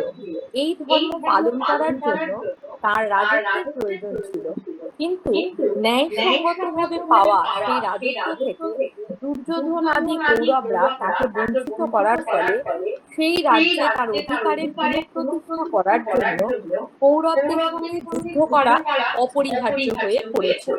কিন্তু যুদ্ধ করতে এসে তিনি যখন দেখলেন তার আত্মীয় স্বজনকে হত্যা করে সেই রাজ্যে তার অধিকার প্রতিষ্ঠা করতে হবে, তখন তিনি গভীর দুঃখে ও নৈরাশ্যে স্থির করলেন যে তিনি সবকিছু ত্যাগ করে বনবাসী হবেন। তা আপনারা জানেন যে 4টে আশ্রম আছে। কি আশ্রম? 4টে আশ্রমের নাম কি বলুন কেউ? ব্রহ্মচর্য, গার্হস্থ্য, বানপ্রস্থ, সন্ন্যাস। তা এর মধ্যে 4টে আশ্রম, হ্যাঁ, আর 4টে বর্ণ কি কি আছে? ব্রাহ্মণ, ক্ষত্রিয়, ব্রাহ্মণ ক্ষত্রিয়, ব্রাহ্মণ ক্ষত্রিয়, বৈশ্য বৈশ্য, শূদ্র। বৈশ্য এবং বৈশ্য শূদ্র। এই যে সমস্ত ত্যাগ করে আমি বনবাসী হয়ে যাব, এটা কোন আশ্রম বা কোন বর্ণের কথা বলুন তো? এটা ব্রাহ্মণ, ব্রাহ্মণ, ব্রাহ্মণ। ব্রাহ্মণ, ক্ষত্রিয়, বৈশ্য, শূদ্র, ব্রাহ্মণ। আর হচ্ছে আশ্রমের মধ্যে কোনটা? বানপ্রস্থ, বানপ্রস্থ। বানপ্রস্থ। সমস্ত ত্যাগ করে আমি চলে যাব। প্রথম কথা হচ্ছে অর্জুন এখন বানপ্রস্থ নয়, তিনি এখন আছেন কোনটা? ব্রহ্মচর্য, গারস্থ। তা গারস্থতেও কিন্তু এরকম করা উচিত না, যে সমস্ত ত্যাগ করে আমার মনে হচ্ছে আমি জঙ্গলে। তাহলে তিনি তার যে ধর্ম, ক্ষত্রিয় ধর্ম থেকে এখান থেকে সরে আসছে। বুঝতে পারছেন কি কথাটা? হ্যাঁ প্রভু। নিজের যে ধর্ম, স্বধর্ম ত্যাগ করা, দেখবেন ভগবদ গীতাতে বারে বারে আসবে, কখনো নিজের স্বধর্ম ত্যাগ করা উচিত নয়, বা অন্যের ধর্ম আমাদের অবলম্বন করতে। যার যেরকম ধর্ম আছে, ধর্ম মানে এরকম না যে হিন্দু, মুসলমান, শিখ, এটা ধর্ম নয়। আপনি বলবেন প্রভু আমি কি করে বুঝবো আমার মধ্যে এই গুণটা আছে? দেখবেন আপনার মধ্যে ব্রাহ্মণিক্যাল কোয়ালিটি আছে, না ক্ষত্রিয় কোয়ালিটি আছে, না বৈশ্যর কোয়ালিটি আছে, না শূদ্র কোয়ালিটি, আপনি নিজেও দেখবেন নিজের জীবনে আপনি যেটা রিয়েলাইজ করতে পারবেন। আপনার যদি মনে হচ্ছে যে আমি খুব ভালো পড়াতে পারি, এবং আমার মধ্যে সেই পঠন পাঠন যজন যাজন, হ্যাঁ, অন্যকে কনভিন্স করতে পারি, এইগুলো, তাহলে হচ্ছে আপনার হচ্ছে বুঝতে হবে যে আপনার মধ্যে কি আছে, ব্রাহ্মণিক্যাল কোয়ালিটি আছে। হ্যাঁ, এবার যদি আপনাকে যদি এই কোয়ালিটি দেওয়া হয়, ব্রাহ্মণিক্যাল কোয়ালিটি, আপনাকে যদি হঠাৎ করে কালকে যদি বলা হয় যে অন্য ধরনের কাজ করতে, হ্যাঁ, আপনি কি সেই কাজটা করতে পারবেন? হয়তো আপনাকে বাধ্য হয়ে হয়তো কাজ করতে হতে পারে, হতে পারে, কিন্তু আপনি জব স্যাটিসফ্যাকশন পাবেন না, তাই তো নাকি? হরে কৃষ্ণ। না, যাচ্ছেন হয়তো আপনি, হয়তো সেই বলা কি বলে, অনেকে বলে পাপি পেট কালিয়ে, হ্যাঁ, তো অনেকে এরকম আছে যে তার হয়তো সে হয়তো শিক্ষকতা, হয়তো তার হয়তো কোয়ালিটি আছে, এবার তাকে দেওয়া হয়েছে মাটি কোপানোর কাজ, হয়তো সেই মাটি কোপানো হয়তো তার কাজটা হচ্ছে কি বৈশ্যর কাজ, কিন্তু সে হয়তো ওই বৈশ্যর কাজ হচ্ছে কৃষিকার্য এবং গোরক্ষা। কৃষিকার্য এবং গোরক্ষা হচ্ছে বৈশ্যর কাজ। তাকে দিয়ে ভাল লাগছে না, এখন তাকে দেওয়া হচ্ছে একটা জায়গায়, তাকে হয়তো জুতো সেলাই করতে হচ্ছে। এবার সেই লোকটা 2 দিন 4 দিন 10 দিন করার পর বলছে না ভাই, এটা আমার দ্বারা হবে না। অনেক লোক বলে না বাবা আমার দ্বারা হবে না। ফলে যে ধরনের ব্যক্তি, আপনি বুঝতে পারবেন যে আপনার মধ্যে কি ধরনের কোয়ালিটি আছে।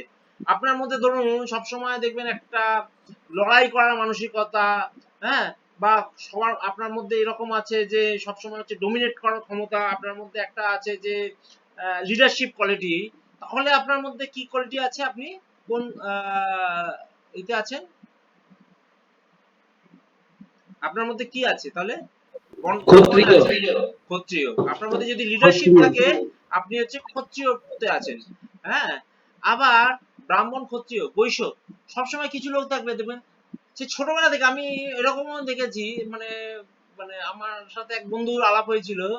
হ্যাঁ, তো আমি যখন এলআইসি চাকরি করতাম এরকম, হ্যাঁ, নামটাও বলছি, জানি না ও গ্রুপে আছে কিনা, এখন ক্লাসে আছে নাকি। তার নাম ছিল সুব্রত গোস্বামী। তা ওর বাড়ি ছিল হচ্ছে এইখানে, কি বলে ওটাকে, আপনার ওই ওই যায় না ওই সেই বাগনি হচ্ছে শ্রীরামপুরের ওইদিকে হচ্ছে বাড়ি। তা সবাই দেখবেন এই শিবরাত্রির দিন সবাই হচ্ছে হাঁটতে হাঁটতে যায় শিবে। ও ওই বয়সে ওর বাবা মা দুজনেই সরকারি চাকরি করতো, কিন্তু ওর মধ্যে এমন দেখেছিলাম এরকম বৈশ্য, এটা খারাপ ভালোর কথা আমি বলছি না, ওর মধ্যে এই গুণাবলী আছে। ওই ছোট বয়সে ওই বাবা মার থেকে একটুখানি পয়সা নিয়ে ঘুগনি বানিয়ে ওই রাস্তার মধ্যে ঘুগনি, বয়স কত, 5 বছর 6 বছর, কিন্তু চিন্তা ভাবনাটা কি আছে, বুঝতে পারছেন কি বৈশ্য। কথাটা? বৈশ্য চিন্তা ভাবনা। অনেকে কি আছে যে ঠিক আছে চলো বাঘ নিয়ে যাচ্ছে অত ডাক্তার, কিন্তু ও কি করছে ওই রকম, আমি এখনো দেখি ওর সাথে যখন আমি দেখি, এবং আলটিমেট ওর এখন বড় ডেকোরেটরের দোকান হয়ে গেছে, বড় ব্যবসাও আছে, কিন্তু ওর মানসিকতাটা আমি দেখেছি সবসময় হচ্ছে কি একটা বৈশ্য মেন্টালিটি। আবার কিছু লোক হচ্ছে দেখবেন খুব লেবোরিয়াস থাকে। হ্যাঁ, মানে ওদেরকে পড়াবেন, ওরা পড়তে চাইবে না, ওদেরকে কিছু পড়াবেন, ওরা সবসময় খুব লেবোরিয়াস কাজ করতে থাকে। এখানে কিন্তু আমি কাউকে ছোট বা বড় কথা বলছি না, এটা কিন্তু কারোর না কারোর গুণাবলী। হ্যাঁ, সেই গুণাবলী হিসেবে কিন্তু তারা কিন্তু এই কাজ হচ্ছে গ্রহণ করছে। এখানেও আমরা দেখতে পাচ্ছি অর্জুন হচ্ছে আহ যদিও তিনি ক্ষত্রিয়, হ্যাঁ, ক্ষত্রিয়দের হৃদয় হচ্ছে কি হচ্ছে কঠিন হয় অনেক। হ্যাঁ, কিন্তু দেখা যাচ্ছে যে যেহেতু তিনি হচ্ছেন একজন ভক্ত আছে, তখন তিনি কি করছেন যে যারা আমাকে আক্রমণ করেছে, হ্যাঁ, তাদেরকে কি করে আমি হত্যা করব। দেখুন লেখা আছে যুদ্ধে আত্মীয়, অনুবাদে দেখুন, যুদ্ধে আত্মীয় স্বজনদের নিধন করার চেয়ে শ্রেয়স্কর কিছু দেখছি না। শ্রেয় মানে কি, কেউ বলতে পারবেন শ্রেয়? মানে শ্রেষ্ঠ বা ভালো। না, শ্রেয় মানে প্রথমে হয়তো খারাপ যে যাবে, তারপরে হচ্ছে সে মঙ্গল, মানে ইন্দ্রিয় সুখ যেটা হবে না, ইন্দ্রিয় দুটো, সুখের অতীত আপনারা যেটা আপনারা প্রথম। আপনারা নোট করে নেন, শ্রেয় আর প্রেয় বলে দুটো কথা হয়। শ্রেয় আর প্রেয় নোট করে নিতে পারেন। শ্রেয় আর প্রেয়, শ্রেয় মানে কি, হরে কৃষ্ণ। সাউন্ড অফ করে, হ্যাঁ বলুন কি বলছেন। প্রভু শিব মানে সকলের মঙ্গল কামনা, মানে মঙ্গল হওয়াটাকে বলা হয়। আর প্রেয়? প্রেয়টা আমি ওটা এখনো মানে বুঝতে পারছি না, শ্রেয়টা পড়েছি এক জায়গায় যে মঙ্গল। না, আমাদের আশিস হাজরা বাবু অনেকটা গেছে ওইদিকে। হ্যাঁ, আমি ওইটাকেই বলি শ্রেয়। প্রেয় শ্রেয় হচ্ছে মানে তাৎক্ষণিক সুখ, প্রেয় হচ্ছে তাৎক্ষণিক সুখ, ভবিষ্যতে হয়তো অমঙ্গলময় হবে, কিন্তু প্রেয় হচ্ছে তাৎক্ষণিক সুখ, আর শ্রেয় হচ্ছে তাৎক্ষণিক সুখ নয়, কিন্তু ভবিষ্যতে মঙ্গল হবে, সেটাই। আপনি লিখে নিন, আমি বলছি একটু গুছিয়ে বলছি। শ্রেয় মানে হচ্ছে এখন মনে হচ্ছে খুব ভালো, এখন মনে হচ্ছে খুব ভালো, কিন্তু পরে তার রেজাল্ট কিন্তু ভালো হবে না। আর প্রেয়র ক্ষেত্রে কি হচ্ছে, এখন মনে হচ্ছে, তাই তো? এ, না, আপনি উল্টো বললেন। উল্টো বললাম না? হ্যাঁ, উল্টো হয়ে উল্টো হয়ে গেল। গেল। উল্টো বললাম। প্রেয় মানে হচ্ছে এখন ভালো পরে খারাপ, এখন ভালো পরে খারাপ। আর শ্রেয় মানে হচ্ছে এখন খারাপ পরে ভালো, তাই তো? হ্যাঁ, প্রেয় মানে চুলকানি, এখন চুলকাচ্ছি খুব আরাম হচ্ছে, পরে জ্বালা করবে। দাঁত হলে হয় না, দাঁত হলে খুব চুলকাচ্ছে, খুব আরাম হচ্ছে, কিন্তু তারপরে জ্বালা হয়ে রক্ত বেরিয়ে যাচ্ছে। ভালো উদাহরণ দিয়েছে। ধরুন এরকম বলি, একাদশীর উপবাস, একাদশীর উপবাস, হ্যাঁ, নির্জলা একাদশী, তাহলে ওটা শ্রেয় না প্রেয় বলুন তো? শ্রেয়। শ্রেয়, অবশ্যই শ্রেয়। শ্রেয় কেন? শ্রেয়। শ্রেয় কেন এখন বলছি?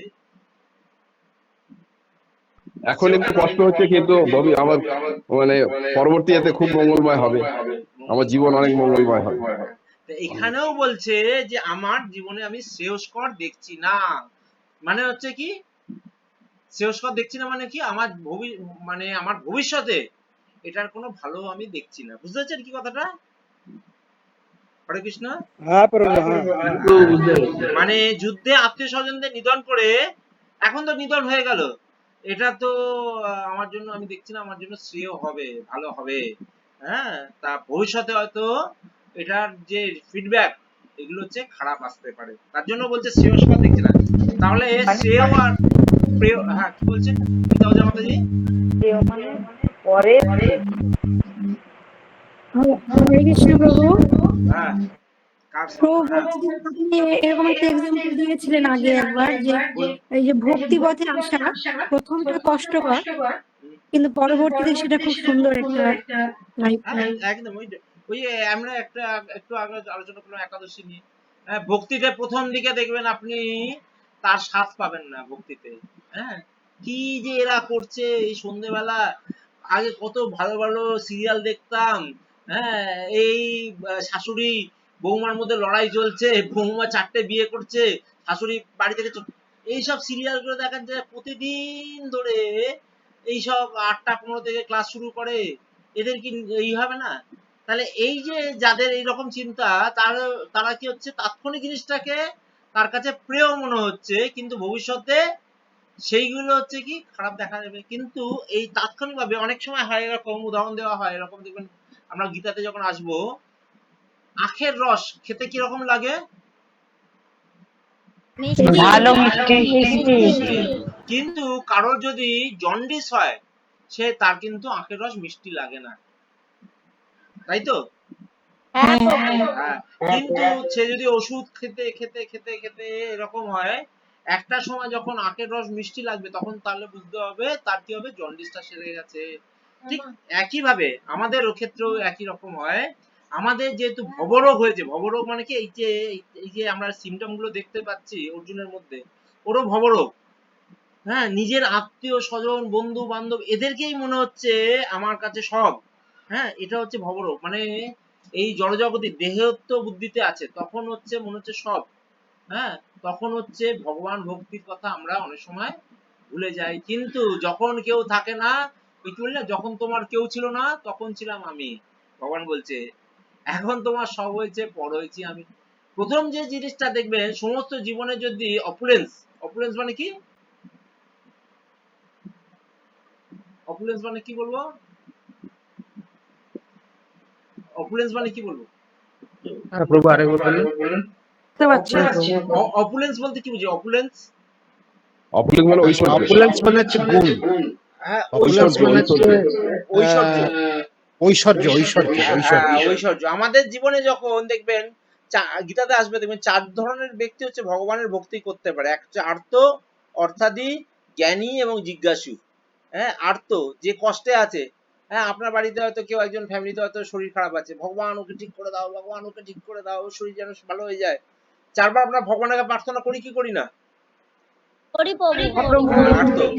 অর্থ দিই, আমি হয়তো আমার চাকরি টাকরি চলে গেছে, আমি হয়তো প্রবলেমে আছি, ভগবান আমি কথা দিচ্ছি, আমি যখন চাকরি বাকরি পাবো, আমার জীবনে যদি অর্থ আসে, আজকে যদি ডিয়ার লটারিটা কেটে যদি আমার জীবনে 1 কোটি টাকা আসে, আমি কথা দিচ্ছি এই 1 কোটি টাকার মধ্যে 50 লাখ টাকা তো তোমার নামে দিয়ে দেবো। অর্থাৎই হ্যাঁ, জ্ঞানী। হ্যাঁ, আর জিজ্ঞাসু, জিজ্ঞাসু হচ্ছে কিউরিসিটি, ভগবানকে কোথায় আছে একটু জানবার চেষ্টা হচ্ছে। আর জ্ঞানী হচ্ছে কি, তিনি জানতে পেরেছেন যে কে হচ্ছে। এই 4 জন ব্যক্তি হচ্ছে ভগবানের ভক্তি করতে পারে। কিন্তু প্রথম 3 জন ব্যক্তি কোনো কারণে যদি আর্ত, শরীর খারাপ আছে, সুস্থ হয়ে গেল, পরের দিন ভগবানকে সে ভুলেও যেতে পারে।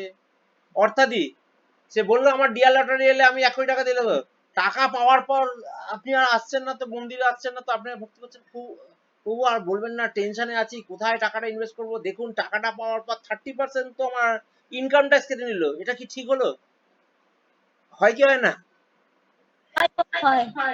হ্যাঁ প্রভু।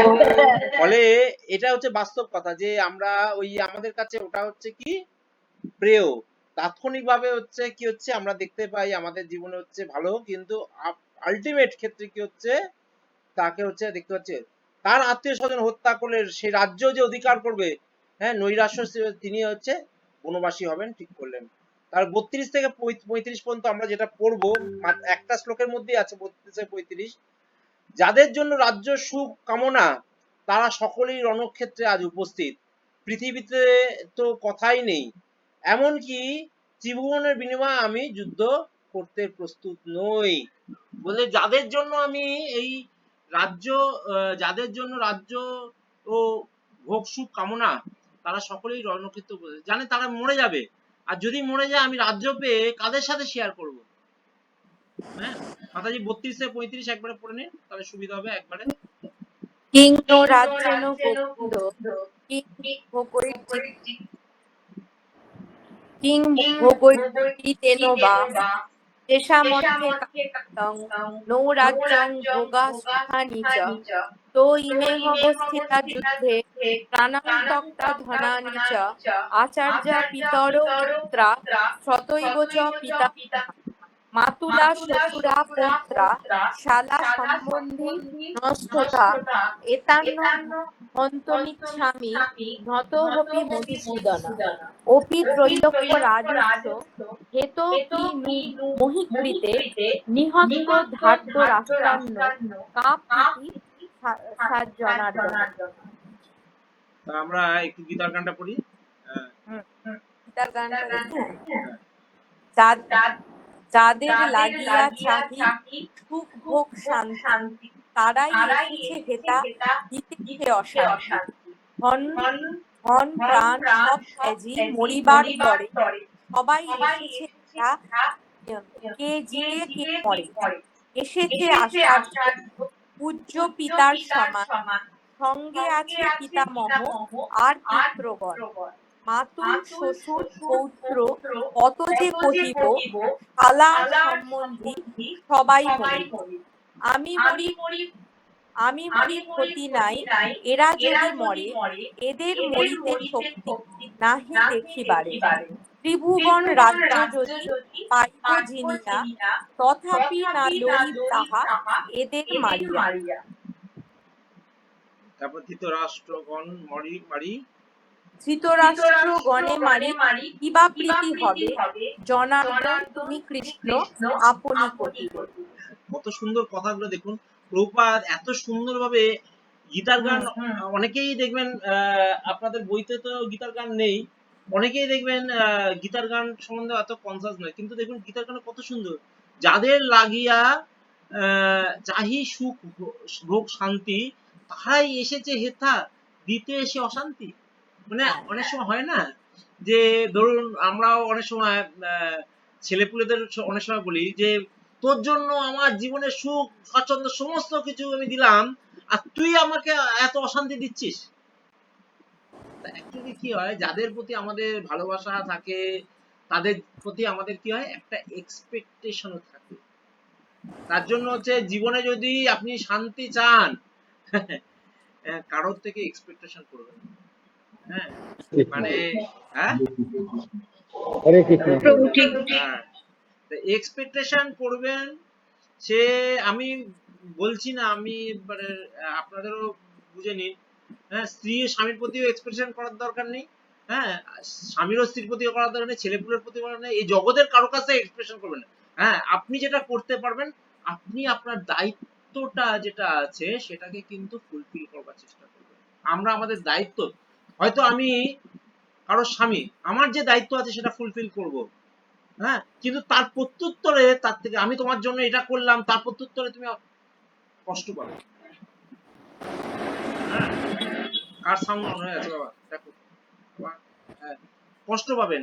ঠিক একইভাবে কারো জগতের জন্য আপনাদের কোনো এক্সপেকটেশন করা উচিত না, কিন্তু আমাদের কি হয় তাহলে কি প্রভু আমি আমার দায়িত্ব করবো না? অবশ্যই আপনি স্বামী হিসেবে আপনার স্ত্রীর প্রতি আপনার দায়িত্ব আছে, বাবা হিসেবে আপনার সন্তানের প্রতি দায়িত্ব আছে, সবার প্রতি আপনার দায়িত্ব আছে। সেই দায়িত্ব, কারণ এই জগতে আপনি একজন দায়িত্বটা আপনাকে নিতে হবে, কারণ আপনি যে আশ্রমে আছেন তার দায়িত্ব আপনাকে ভোগ করতে হবে। কিন্তু তার পরিবর্তে আপনি যদি এক্সপেকটেশন করেন তাহলে কিন্তু আমি দুঃখ পাবো। যাদের লাগিয়া চাহি সুখ শান্তি তারাই এসেছে হেতা দিতে সে অশান্তি। হ্যাঁ, ধন প্রাণ সব ত্যাজি মারিবারে তরে সবাই এসেছে হেতা কে জিয়ে কে মরে। সবাই তাদের ধন প্রাণ এখানে করতে এসছে, কে বাঁচবে কে মরবে আমি জানি। এসেছে আচার্য পূজ্য পিতা, আচার্য কে? দ্রোণাচার্য, হ্যাঁ কৃপাচার্য, হ্যাঁ কৃপাচার্য, এদের মতো লোকেরা এসছে, তাদের পিতামহ এসছে। কে এসছে? স্বয়ং ভীষ্মদেব, যার কোলে আমি বড় হয়েছি, তারা সবাই এসছে। আমি কি করব আমি ভেবে পাচ্ছি না। চিন্তা করে দেখুন কি পরিস্থিতি। যদি এরকম পরিস্থিতিতে আমরা পড়ি তো আমার তো আরো পাগলের মতো অবস্থা হবে। হ্যাঁ, লাঠি সোটা নিয়ে বেরোলাম, ঘরের সামনে দেখতে পাচ্ছি আমি আমার বাবাকে মারতে যাচ্ছি। কি করছি, কি জন্য করছি? আমি শুধু সামান্য সম্পত্তির জন্য আমি আমার বাবার গায়ে হাত দিচ্ছি, আমার কাকার গায়ে হাত দিচ্ছি, আমার জ্যাঠার গায়ে হাত দিচ্ছি, আমার বাবার গায়ে, ভাইয়ের গায়ে হাত দিচ্ছি। এক্সপেকটেশন হবে কি হবে না? গুরুর গায়ে হ্যাঁ হবে। মনে হবে না? এবং কেন মনে হচ্ছে বলুন তো? আমাদের হৃদয়টা যেহেতু কোমল, কিন্তু বিপরীত পক্ষ সেরকম নাও মনে হতে পারে। তার মনে হচ্ছে এই ছেলেটাকে মেরে আমি শেষ করে দিলাম, হ্যাঁ, তারপর তো সম্পত্তি আমি পেয়ে যাবো। হয় কি হয় না? ভাই ভাইকে মেরে সবাই ছিনিয়ে নিচ্ছে। আমি এটাই বললাম যে এক ভাই হয়তো, ভাই আমরা তো ছোটবেলায়, হ্যাঁ, একসাথে বড় হয়েছি, হ্যাঁ, তা একসাথে বড় হয়েছি, আজকে আমরা একটা সম্পত্তি নিয়ে নিজেদের মধ্যে লড়াই করলাম। একটা খাটে আগে 4 জন মিলে শুতাম, আজকে একটা সম্পত্তি আমরা 4 জন মিলে ভাগ করে নিতে পারছি না। তো এরকম ফিলিংসটা হয় হচ্ছে। হ্যাঁ, অনুবাদ হচ্ছে, হে গোবিন্দ, আমাদের রাজ্যের কি প্রয়োজন, আর সুখভোগ এবং জীবন ধারণেরই বা কি প্রয়োজন? যখন দেখছি যাদের জন্য রাজ্য সুখ ভোগ কামনা, তারা সকলেই হচ্ছে রণক্ষেত্রে আজ উপস্থিত। এই মধুসূদন, হ্যাঁ, দেখুন এই কথাগুলোর মানে দেখবেন, কোথাও গোবিন্দ দিচ্ছে, কখনো মধুসূদন। আপনি রিলেট করবার চেষ্টা, কেন মধুসূদন বলা হচ্ছে? যেহেতু মধু নামক রাক্ষসকে বধ করেছে বলে, সেখানে এখানেও আমাকে বধ করার কথা বলেছে, এখানে মধুসূদন করছে। গোবিন্দ কেন বলছে? গোবিন্দ মানে কি বলেছিলাম কালকে আমি? ইন্দ্রিয়দের আনন্দ, নাভিকে আনন্দ দেওয়া, ইন্দ্রিয় হ্যাঁ, এবং ইন্দ্রিয়কে আনন্দ দেওয়ার জন্য, হ্যাঁ, ইন্দ্রিয়কে যিনি আনন্দ প্রদান করেন, গোবিন্দ। হ্যাঁ, সেখানে দেখুন লেখা আছে ওই সুখভোগ এবং জীবন, দেখুন আনন্দের কথা আসছে। আর মধুসূদন কেন আসছে? যেতে অন্যকে হত্যা করবেন। যখন আচার্য, পিতৃব্য, পুত্র, পিতামহ, শ্বশুর, হ্যাঁ, শ্যালক, হ্যাঁ, আত্মীয় স্বজন সকলেই প্রাণ অনাদি আশা পরিত্যাগ করে আমার সামনে যুদ্ধে উপস্থিত হয়েছে, তখন তারা আমাকে বধ করলেও আমি তাতে হত্যা করবো। মানে তারা করুক, আমার কোনো অসুবিধা নেই। তারা যদি আমাকে বধ করতে এসছে তো সবাই মিলে, হ্যাঁ, আপনি চিন্তা করে দেখুন, হ্যাঁ, আপনি হয়তো একলা, আর আপনাদের বাড়ির পুরো পরিবার আপনার সাথে হয়তো লড়াই করতে এসছে, তখন কি মনে হবে? আমি একটা হাত তোদের গায়ে তুলবো না, তোরা মারলে মার আমাকে। হয় না এরকম ফিলিংস? সেটাই বলছে, এরা বধ করলে করুক, কিন্তু হে জনার্দন, হ্যাঁ, জনার্দন মানে কি? জনার্দন মানে কি? জনার্দন মানে কি? ভগবানের নাম জনার্দন মানে কি? কে বলবে? নেতাজি আমাদের কি কিছু বলছেন মনে হয়? জনার্দন মানে কি? জনার্দন মানে হচ্ছে যিনি হচ্ছে জীবের পালনও করে এবং সংহার করে। আমরা যখন আগের ক্লাসটা করেছিলাম দেখবেন ভগবান জনার্দন হচ্ছে প্রলয়ও করে আবার পালনও করেন, নিঃশ্বাসের মাধ্যমে, জনার্দনের মাধ্যমে। জনার্দন হচ্ছে পালনও করেন, জনার্দন, হ্যাঁ, তিনি হচ্ছে প্রজাকে হচ্ছে পালনও করেন এবং হচ্ছে তার যখন সংহার করার দরকার তাকে সংহারও করেন। পৃথিবীতে কথাই নেই, এমনকি ত্রিভুবনের বিভিন্ন বিনিময়েও আমি যুদ্ধে করতে প্রস্তুত নই। মানে আমাকে যদি কোনো কারণে এইটুকুনি জমির জন্য আমি লড়াই করব, আমাকে যদি স্বর্গ মর্ত পাতালও দিয়ে দেয়, আমি তাতেও যুদ্ধ করব না। ধৃতরাষ্ট্র পুত্রদের নিধন করে সন্তোষ আমরা লাভ করতে পারবো কি? একটু আগে যেটা বললাম, ক্ষীর নিয়ে যাচ্ছি, ক্ষীর নিয়ে গিয়ে বাড়িতেই যদি দেখি যে বাড়ির লোকরা কেউ বেঁচে নেই, তাহলে আর কার মধ্যে আমি ক্ষীরটা শেয়ার করব? ঠিক একই ভাবে আমি যখন রাজত্ব পেলাম, রাজত্ব মানে হচ্ছে উপভোগ, যেটা আমরা একটু আগে বললাম যে উপভোগ, এনজয়মেন্ট। আমি যদি রাজত্ব পেলাম কিন্তু আমার আত্মীয় স্বজন যদি কেউ না থাকে, আমি কাদের সাথে আমি এটাকে শেয়ার করব? ক্লিয়ার হচ্ছে কি সবার মধ্যে নাকি? এবার তাৎপর্যটা পড়ুন মাতাজি। অর্জুন কৃষ্ণকে গোবিন্দ নামে সম্বোধন করেছেন, যেহেতু কৃষ্ণ গো অর্থাৎ গাভী ও ইন্দ্রিয়গুলিকে আনন্দ দান করেন। এই তাৎপর্যপূর্ণ নামের দ্বারা সম্বোধন করার মাধ্যমে অর্জুন ইঙ্গিতে জানালেন কিভাবে তার নিজের ইন্দ্রিয় তৃপ্ত হবে, কিন্তু গোবিন্দ নিজে ইন্দ্রিয়গুলোকে তৃপ্ত করেন না। আমরা যদি গোবিন্দের ইন্দ্রিয়গুলিকে তৃপ্ত করি তবে আমাদের ইন্দ্রিয়গুলি স্বয়ং তৃপ্ত হয়ে যায়। জাগতিকভাবে সকলেই তাদের ইন্দ্রিয়গুলি তৃপ্তি সাধন করতে চায় এবং তারা চায় ভগবান তাদের তৃপ্তি সাধনে সরবরাহ। যার যতটা ইন্দ্রিয় তৃপ্তি প্রাপ্ত ভগবান তাকে তাকে থাকে, কিন্তু তা বলে তার আগ্রাসী কামনা অনুযায়ী নয়, কিন্তু তার বিপরীত পন্থা অবলম্বন করে, অর্থাৎ নিজেদের ইন্দ্রিয় তৃপ্তির কথা না ভেবে যদি গোবিন্দের সেবায় ব্রতী হওয়া যায়, তখন গোবিন্দের আশীর্বাদে জীবেদের সমস্ত বাসনায় চরিতার্থ হয়ে যায়। সমাজ ও পরিবারের প্রতি অর্জুনের গভীর মমতা কিছুটা তাদের প্রতি তার স্বাভাবিক করুণার প্রকাশ। তাই তিনি যুদ্ধ করতে নারাজ। প্রত্যেকেই নিজের ঐশ্বর্য তার বন্ধু বান্ধব ও আত্মীয় স্বজনকে দেখাতে চায়, কিন্তু অর্জুন আশঙ্কা করেছিলেন যে যুদ্ধে তার সমস্ত আত্মীয় স্বজন এবং বন্ধু বান্ধব নিহত হবে এবং যুদ্ধ জয়ের পরে তার ঐশ্বর্য ভোগ করবার জন্য তার সঙ্গে আর কেউ থাকবে না। এটি জড় জাগতিক জীবনের এক বিশেষ চিন্তাধারা। অপ্রাকৃত অনুভূতি সম্পন্ন জীবন অবশ্য ভিন্ন ধরনের। ভগবত যেহেতু ভগবানকে তৃপ্ত করতে চান, তাই ভগবান চাইলে তিনি পৃথিবীর সব রকম ঐশ্বর্য ভগবানের সেবার জন্য গ্রহণ করতে কুণ্ঠিত হন না। ভগবান যখন চান না, তখন তিনি কেউ কপটক গ্রহণ করেন। অর্জুন এই যুদ্ধে তার আত্মীয় স্বজনদের হত্যা করতে চাননি এবং তার হত্যা করাটা যদি একান্তই প্রয়োজন ছিল, তবে তিনি চেয়েছিলেন শ্রীকৃষ্ণ স্বয়ং তাদের বিনাশ করবেন। তখনও অবশ্য তিনি জানতেন না যে যুদ্ধক্ষেত্রে আসার পূর্বেই ভগবান শ্রীকৃষ্ণের ইচ্ছায় তারা সকলেই হত হয়েছিল এবং শ্রীকৃষ্ণের সেই ইচ্ছাকে রূপ দেওয়ার জন্য তিনি ছিলেন কেবল একটি উপলক্ষ মাত্র। পরবর্তী অধ্যায়গুলিতে এই বিষয়টি উন্মোচিত হয়েছে।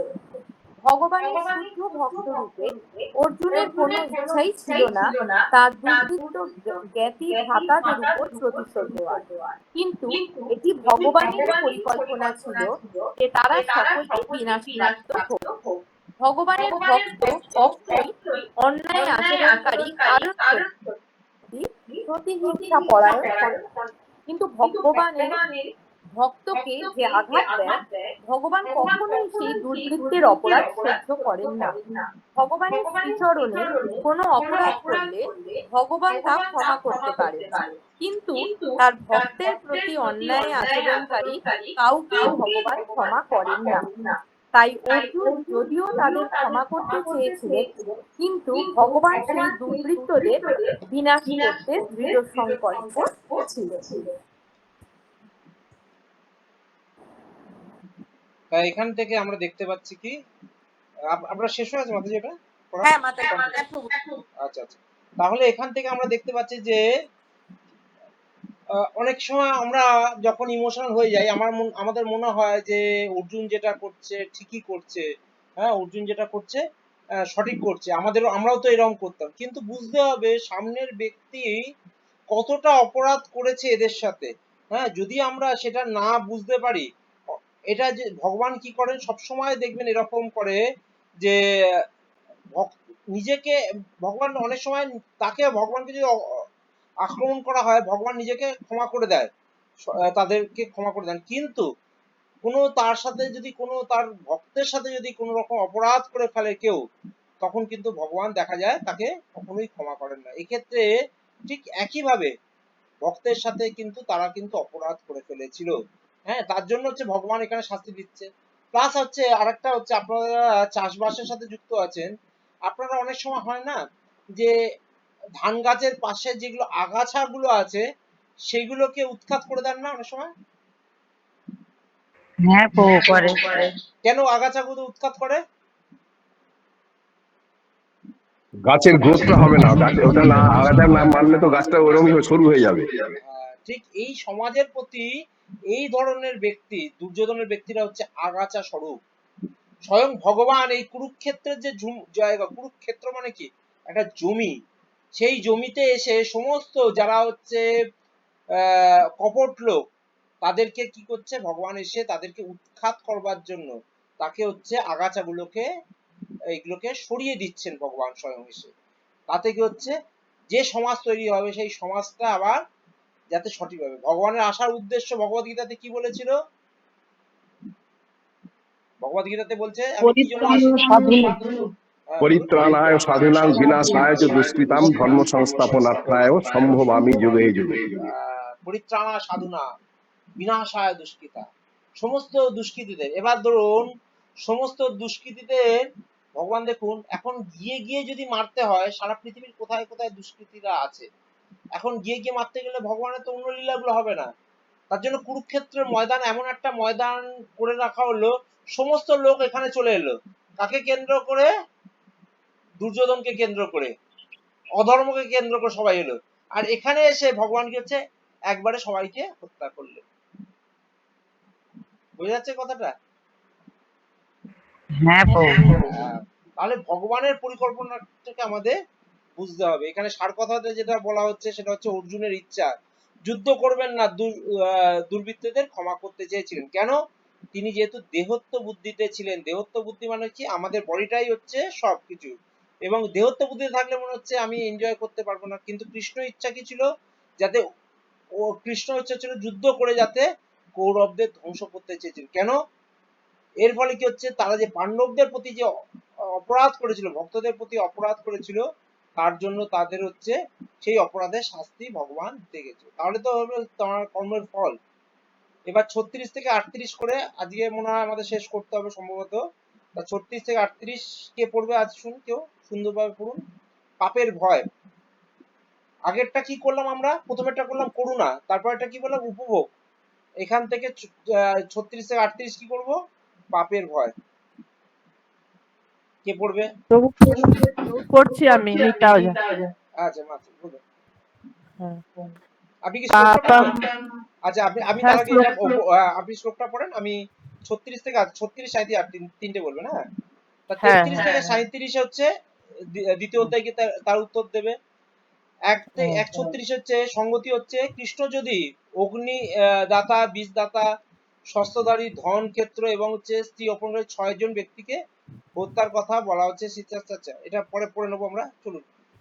এদের হত্যা করলে মহাপাপ আমাদের আচ্ছন্ন করবে। এটা হচ্ছে কে বলছে? পাপের ভয় অর্জুনের আচ্ছা। চিন্তা হচ্ছে। হ্যাঁ মাতাজি পড়ুন 36টা। पापम एव आश्रित अस्मान् हत्वाैतान् आततायिन तस्मात् न अर्हा वयं हन्तुं धृतराष्ट्रंस बान्धवान् स्वं जनं हि कथं हत्वा सुखेन श्याम माधव। তারপর আচ্ছা ওটা এটা পড়ে নেবো? আচ্ছা এটা একবারে 38 পর্যন্ত পড়ে নি, বুঝলেন তো? তাহলে আচ্ছা আচ্ছা আচ্ছা ঠিক আছে। 37 38 পড়ে নেন একবারে। यद्यपेते न पश्यन्ति लोभोपहत चेतसा कुलक्षय कृतं दोषं मित्रद्रोहे च पातकम् कथं न ज्ञेयमस्माभिः पापादस्मानि वर्तितुं कुलक्षय कृत दोषं पपश्यद्दिभर्जनार्दन। আমরা 36 থেকে 38 যাব। আরেকটা আপনাদের একটা টেকনিক বলি শ্লোক উচ্চারণের। একটা অনেক সময় দেখবেন উচ্চারণে অসুবিধা থাকে। আপনারা না অ্যাকচুয়ালি আমাদের সাউন্ডটা অফ করে দেন নিতে যাবে, তাহলে সুবিধা হবে। তা অনেক সময় আপনারা ইংলিশ যে বইটা, আমাদের বাংলাতে বা হিন্দিতে দেখবেন অনেক সময় যুক্তাক্ষর ইউজ করা। ইংলিশ যদি আপনি গীতা বা শ্লোকগুলো পড়েন ইংলিশ গীতা থেকে, দেখবেন যুক্তাক্ষর না হলে না আপনারা দেখবেন উচ্চারণটা অনেকটা প্রপারলি হবে। বোঝা যাচ্ছে এই কথাটা? যারা ইংলিশ গীতা রাখতে পারেন কাছে বা অনলাইনেও দেখতে পারেন, এই টেকনিকটা একটু ফলো করে দেখবেন। ইংলিশ গীতা থেকে আপনারা শ্লোকটা পড়বার চেষ্টা করুন। 2-3 বার পড়ার পর আপনারা নর্মালি বাংলা শ্লোকে আসবেন, দেখবেন অটোমেটিকলি আপনাদের উচ্চারণটা সবার ঠিক হয়ে যাবে। ক্লিয়ার হলো নাকি আমি যেটা বললাম? টেকনিকটা করে দেখতে পারেন। হ্যাঁ, এখানে দেখুন কি বলছে এখানে, এই ধরনের আততায়ীদের বধ করলে মহাপাপ আমাদের আচ্ছন্ন করবে। এখানে কে বলছে? অর্জুন বলছে। কি বলছে? আততায়ীদের। আততায়ী মানে কি? আত্মীয় স্বজনদের। আততায়ী মানে আত্মীয় স্বজন নয়। আততায়ী মানে কি? আততায়ী 6 প্রকার। না ওটা তো যারা করে, না যে না ঘরে আগুন লাগায়, না যে মারাত্মক অস্ত্র দ্বারা আক্রমণ করে, আর যে ও ধন সম্পদ আততায়ী লুণ্ঠন করে। আততায়ী মানে হলো যারা যারা খারাপ কাজ করে আর কি, মানে যারা কোনো জীবিকা ইয়ে করে, হত্যা করতে আক্রমণ করে আসছে, আমাকে হত্যা করতে আসছে, আক্রমণকারী। ঘরে আগুন লাগায়, ধন সম্পদ লুট আক্রমণকারী, করে, হত্যা অন্যের করে, থেকে নিয়ে পালিয়ে যায়। আক্রমণ করছে। আতঙ্কবাদী বলতে পারি, আততায়ী মানে আতঙ্কবাদী। আদমে বাজে লোক যারা আছে বলছে। তাহলে অর্জুন নিজে স্বীকার করছে এই যে সামনের লোকরা যারা এসছে আমার সাথে লড়াই করতে তারা হচ্ছে আততায়ী। এই ধরনের আততায়ীদের বধ করলে আমাদের মহাপাপ হবে। এই আততায়ীদেরও বধ করলে হচ্ছে আমাদের মহাপাপ হবে, যেটা আমাদের এখানে থেকে 36-38 হচ্ছে কি পাপের ভয়, এখানে মহাপাপ হবে। সুতরাং বন্ধু বান্ধব সহ ধৃতরাষ্ট্রের পুত্রদের সংহার করা আমাদের উচিত হবে না। হে মাধব, লক্ষ্মীপতি শ্রীকৃষ্ণ আত্মীয় স্বজনের হত্যা করে আমাদের লাভটা কি হবে? হ্যাঁ, আর তা থেকে আমরা কেমনই সুখী হব। এখানে আততায়ী দেখুন কেন বলা হচ্ছে। এইবার আমরা দেখবো যে নর্মালি দেখুন আমরা নর্মালি একটা লোককে একটা প্রাণীকে হত্যা করতে গিয়ে আমরা বারণ করি না, কৃপা করে আপনারা একে হত্যা করবেন না, মাছ মাংস খাবেন না। সেই কৃষ্ণ এদেরকে হত্যা করতে বলছে। বুঝতে পারছেন এই কথাটা? হ্যাঁ, নর্মালি কি হয়, আমরা কেউ যদি ধরুন আমিষ আহার করছে বা কোনো নিজের ইন্দ্র তৃপ্তির জন্য অন্যকে বধ করছে, হ্যাঁ, আমার আজকে মনে হচ্ছে আজকে আমার ইন্দ্র তৃপ্তি করার জন্য এইটা খেলে আমার আজকে আনন্দ হবে, তার জন্য দরকার পড়লে আমি অন্যকে বধ করতেও আমি কুণ্ঠিত হচ্ছি না। এটা হচ্ছে কি আততায়ী। এই ধরনের যে আমার দেখুন দুর্যোধনরাও তো সেরকমই অবস্থা, যে আমার ইন্দ্র তৃপ্তি কি এই জায়গাটাকে দখল করবো হচ্ছে আমার ইন্দ্র তৃপ্তি। তার জন্য কি হচ্ছে আমাদের কাকে বধ করতে হবে? পাণ্ডবদের বধ করতে হবে। আবার আমাদের নিজেদের জিহ্বা ইন্দ্র তৃপ্তির জন্য আমরা কি হচ্ছে অন্য প্রাণীকে হত্যা করি কিনা? হ্যাঁ কিনা বলুন? একদম করি। তাহলে এটা হচ্ছে ঠিক নয়, কিন্তু স্বয়ং শ্রীকৃষ্ণ বলছে তুই বধ করো। তাহলে দেখুন এটা কিরকম বলছে, 6 ধরনের ব্যক্তিকে হত্যা করলে বলছে এটা কোনো অন্যায় হবে না।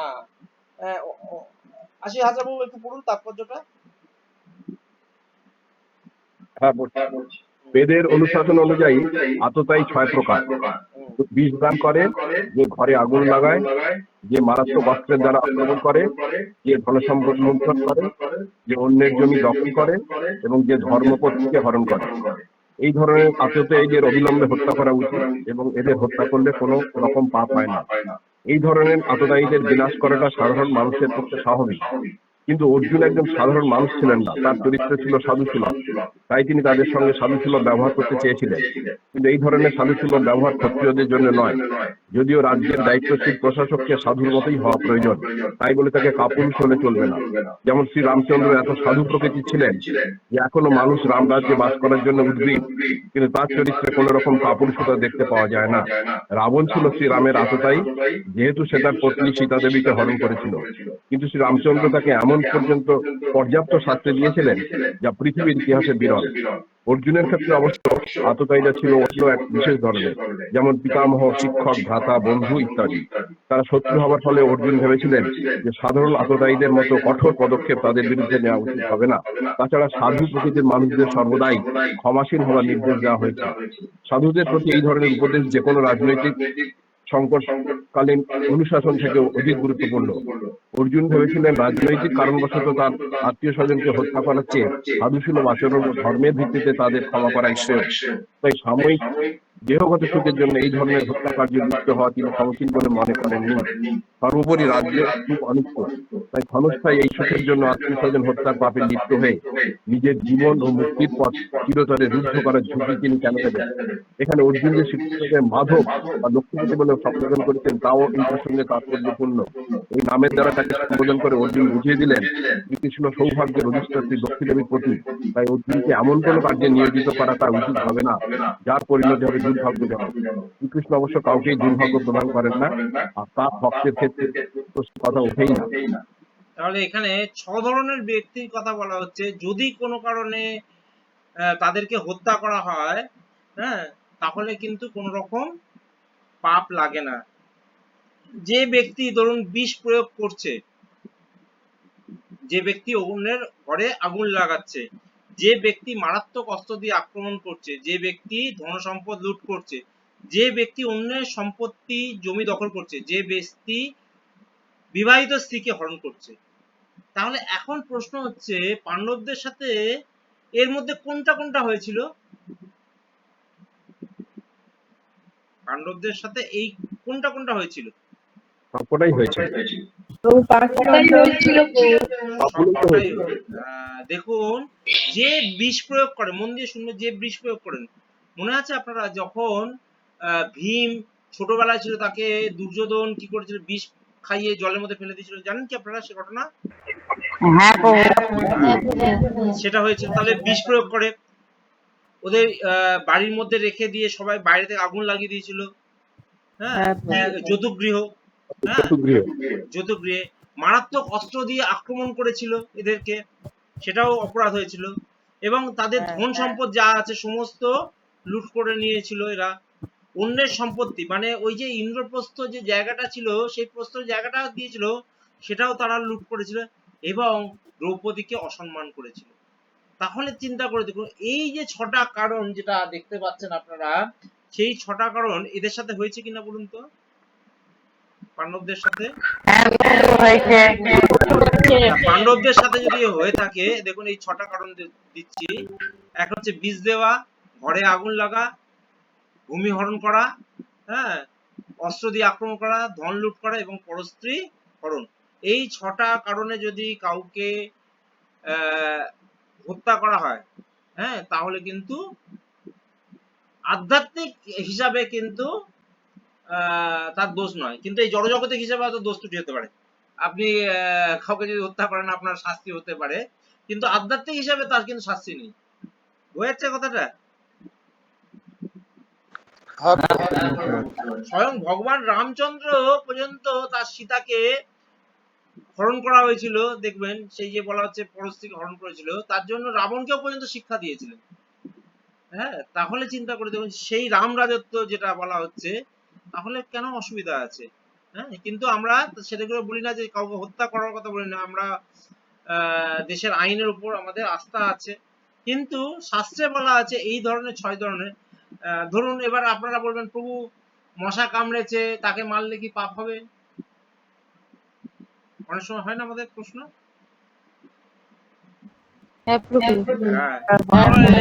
এই মশা যদি কামড়াচ্ছে বা কোনো যদি হত্যা যদি করছি, এর মধ্যে কি কারোর মধ্যে পড়ছে? চিন্তা করে দেখুন তো।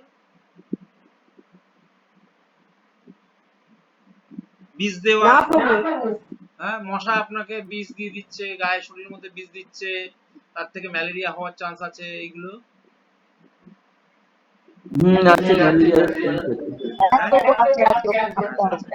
যদি এইভাবে চিন্তা করি, অবশ্যই আমাদের কাউকে হত্যা করা তো উচিত না, কারণ সবার দেহে আত্মা আছে। আমাদের উচিত কি, অন্তত জানলা দরজাটা বন্ধ করে রাখা, যাতে বাড়িতে এমন পরিস্থিতি না হয় কাউকে হত্যা করতে হয়। আমরা সেই পরিস্থিতিতে যদি সেইগুলো করি, তাহলে যদি করা হয় সেইভাবে কিন্তু পাপটা আমাদের লাগে না। কিন্তু আমার ইন্দ্রিয় তৃপ্তির জন্য কাউকে যদি আমি বিষ দিই, আমার ইন্দ্রিয় তৃপ্তির জন্য যদি কাউকে হত্যা করি, তাহলে কিন্তু আমার কি হবে? পাপ লাগবে। ক্লিয়ার তো? নিজের ইন্দ্রিয় তৃপ্তির জন্য। আচ্ছা প্রভু, এই 37-38 আমরা পড়ে নিচ্ছি একবারে। হ্যাঁ, হে জনার্দন, যদিও এরা রাজ্য ভোগে অভিভূত হয়ে কুলক্ষয় জনিত দোষ এবং মৃত্যুদোহ নিমিত্ত পাপ লক্ষ্য করছে না, কিন্তু কুলক্ষয় জনিত দোষ লক্ষ্য করে এই পাপ করবে কেন প্রবৃত্ত হব। বলছে এরা তো অন্যায় করছে, এরা বুঝতে পারছে না, এরা নিজেদের কুলক্ষয় মানে আমাদের নিজেদের লোককে, কুলের লোক, কুল কুল মানে কাকে বলে, কুল কুল কাকে বলে, কুল বংশ বংশ বংশ, নিজের বংশের লোককে হত্যা করছে এবং মিত্রদ্রোহ, নিজের বন্ধু বান্ধবকে মারছে, এরা বুঝতে পারছে না, কিন্তু আমি তো বুঝতে পারছি, তা সত্ত্বেও আমি কেন এই কাজটা করব। এর তাৎপর্যটা মাত্র করুন, একটু সুবিধা হবে।